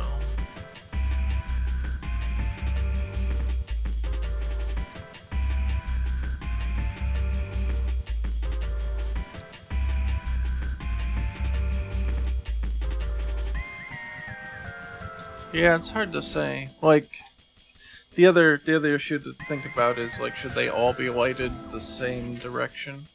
And this is a typical angle to do that from.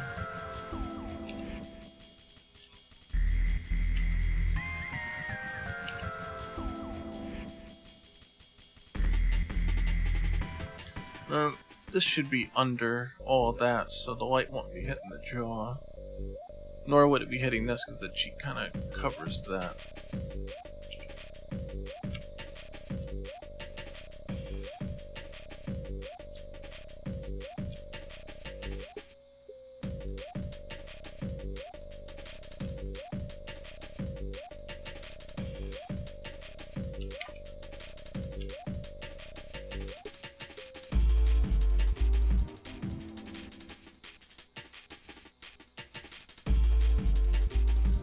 Is kind of sticking out, so I kind of feel like that it should be illuminated like that, because the light's kind of hitting like this part, the top ridge, I guess.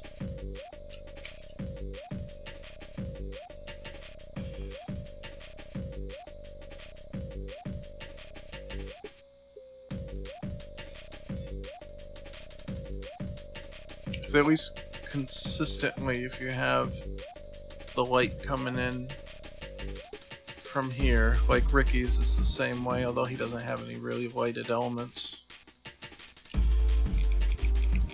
It's just because Ricky's on the reverse, he's reversed.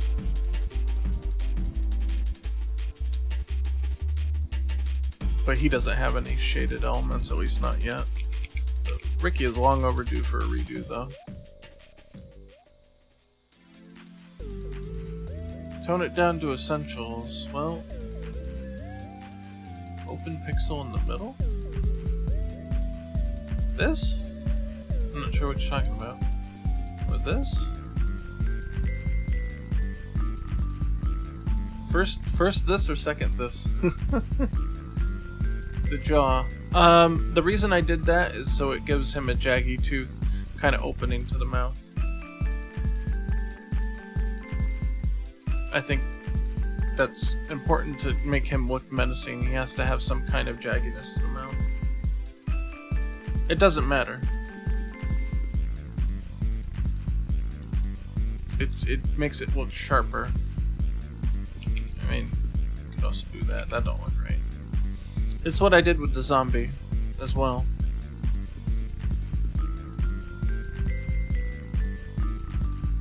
It's just to make it look sharp and uninviting, threatening.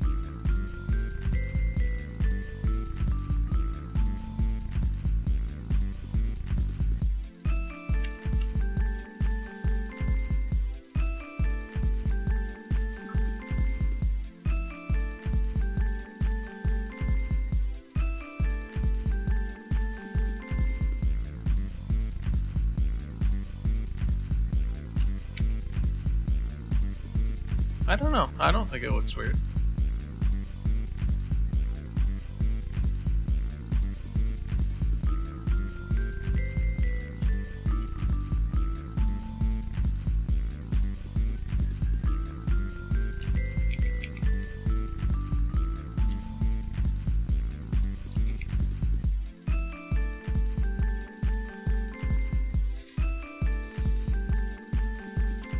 Yeah, the thing you could do is darken it, but I don't think that looks right either.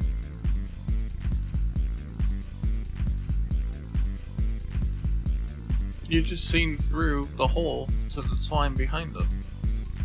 The slime encompasses him, obviously, because you can see the skull itself. Oh yeah, what I was saying earlier, if I had more colors, probably what I would do, I'm gonna undo this after, but probably what I would do is something like this in order to soften the slimed outlines, so it would give you the impression that you would have it under the slime. Not sure if this color is the exact one I would use, but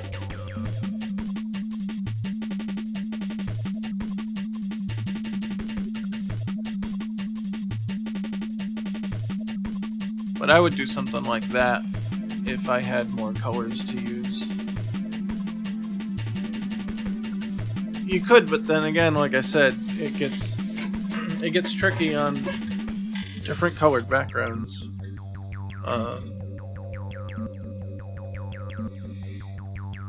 Like I did a lot of testing, and the only thing that really helped was having the black outline entirely. And yeah, Ricky's got more colors, but he takes up 2 palettes, and this guy probably shouldn't, the way that he is. But kind of looks cool with the blue, but it's too many colors, so.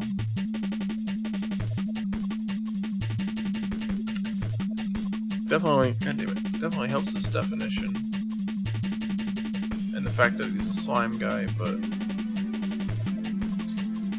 it is what it is. So black it is. I think it's represented accurately enough. I think it works out okay.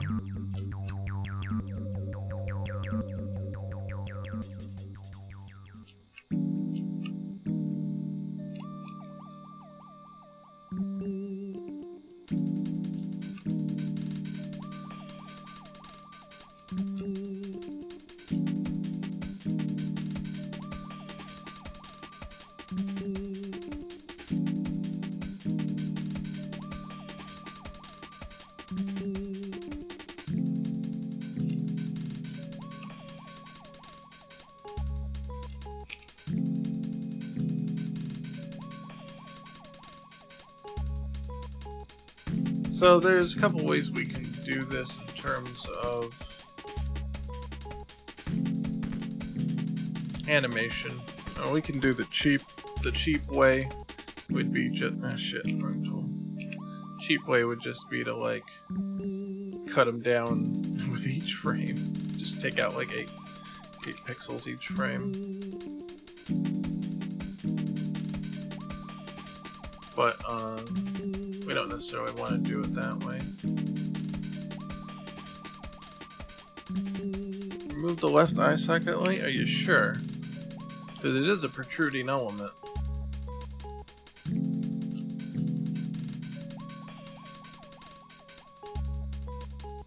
I don't know. I think it cuts down on the jelly look of it. So I'm gonna keep it.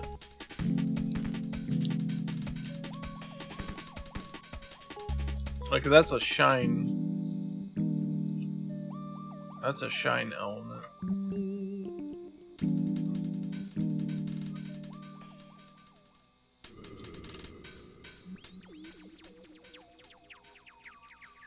Yeah, it doesn't even read. It's too obscure.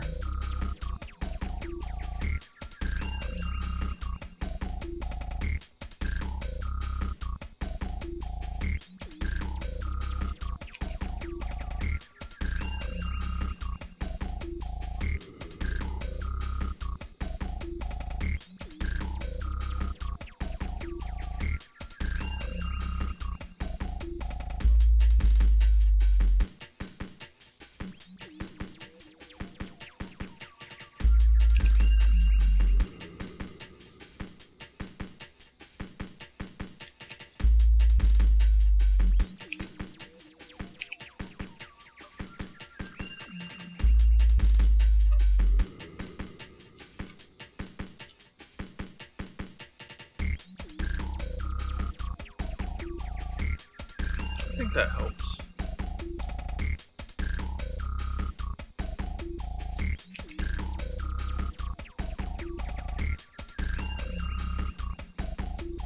Add that. I don't know about that.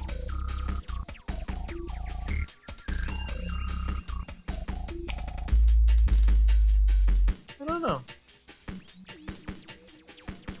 Kind of makes this feel too square here. Something.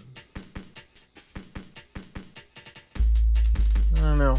That's, both versions seems to have their problems, but maybe it looks slightly better with it. I'm at the bottom eye pixel.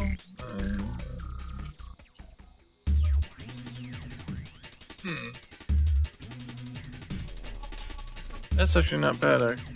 That's pretty good, actually. It actually gives it a little bit of the shape that it had in the concept art.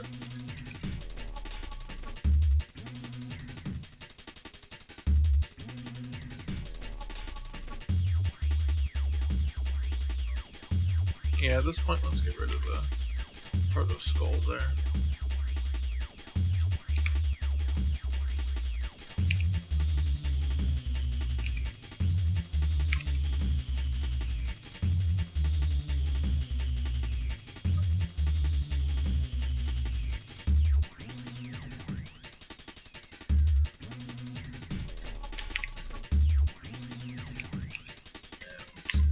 Palette. Obviously, we don't need it right now.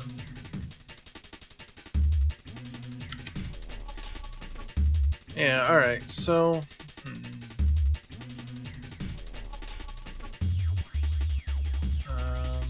we add a frame.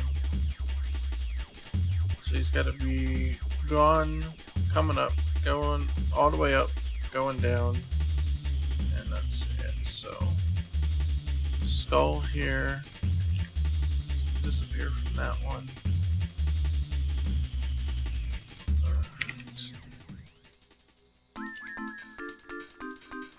Like coming up here, and then he goes away,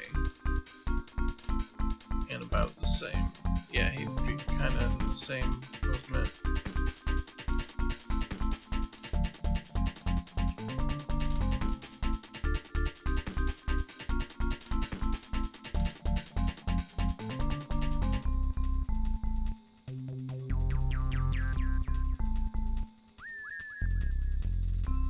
mean, you could nuance it a little more than that, but it's kind of the idea. I suppose his retreat wouldn't be quite as heavy of a movement. So, from there to there to there, something like that. If you really wanted to cheap it, you could do that. I mean, you can add a little more frameage in there, but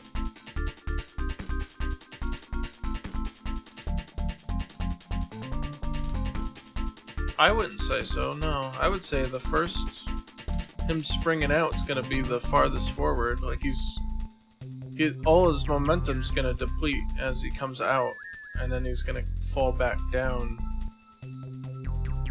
with less.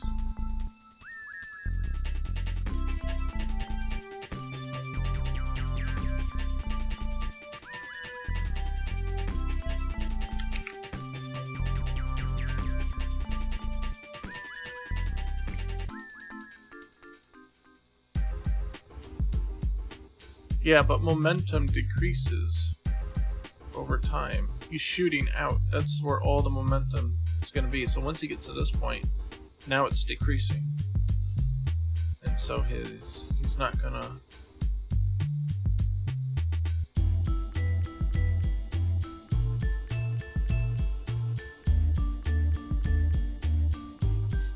Honestly, I think we're just going to have to draw separate frames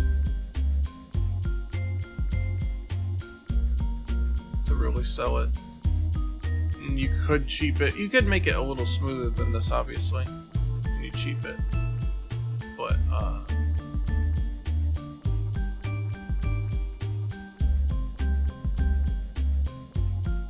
don't know if the arrow lines are particularly accurate to the movement here.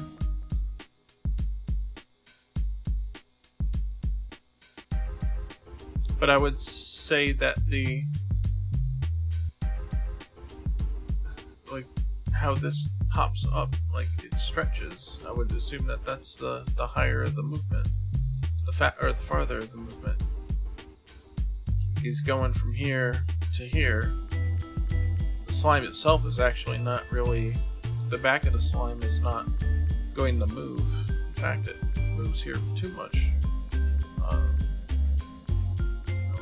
Dare to say that it should be farther.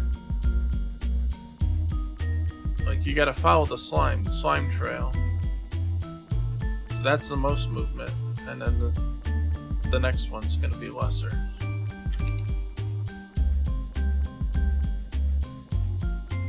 Like, even if you were to take these,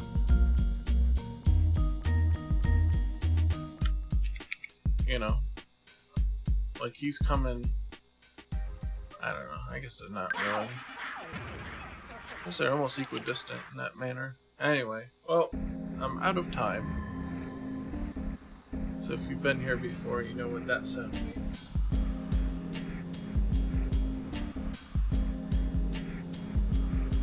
On the right eye? Oh, I thought you meant the left eye.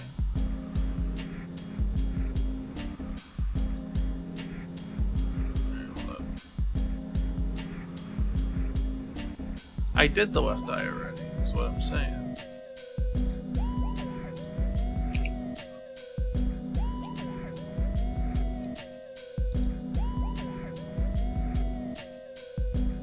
I don't know, maybe. I already did this one over here. I guess.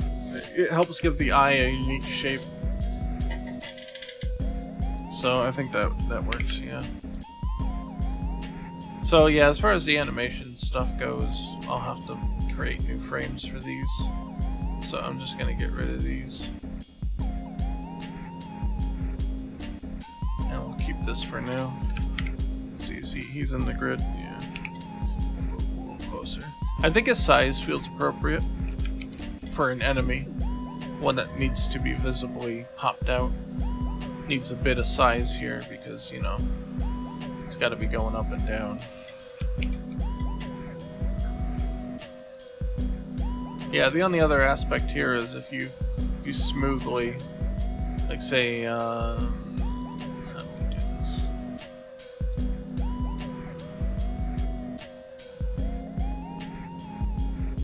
if these were 4x4, you could, again, nuance it a little more. So you could take out every row of 4 pixels when you make them come out of the ground, and that smooths it out a lot. But, I don't know, it is what it is, so. Anyway, we did pretty good though, so that's awesome. And, so I'll close it out now. Thanks for hanging out. Let me hit the end card here, the sign off. Thanks for watching, thanks for hanging out, thanks for helping and participating. And we'll be back on Thursday, next Thursday, which is the 18th. So July 18th at 7 p.m. Eastern Standard Time. And I'm not 100% sure what we'll be doing next time. Might be doing some programming instead of pixel art, but I like to mix it up, so that's why we did pixel art this time. Also, we are patron funded on Patreon, so we do have top level patrons that we do need to read the names off of. Or, well, not need to, but are happy to, I should say. We've got Zombie Killer, got Jerry Berry, Javier Garcia, AJ, and Bryce Nagalino. So thank you extra super very much, and you too can become part of the Scrub Army. Got a whole bunch of rewards. You get early builds on our projects, you get some inside info, you get some code samples, all that good stuff. And so that's pretty much it. I'm gonna get out of here. I gotta go to bed. It is late for me, so I'll see you guys later. Scrub out and have a good one.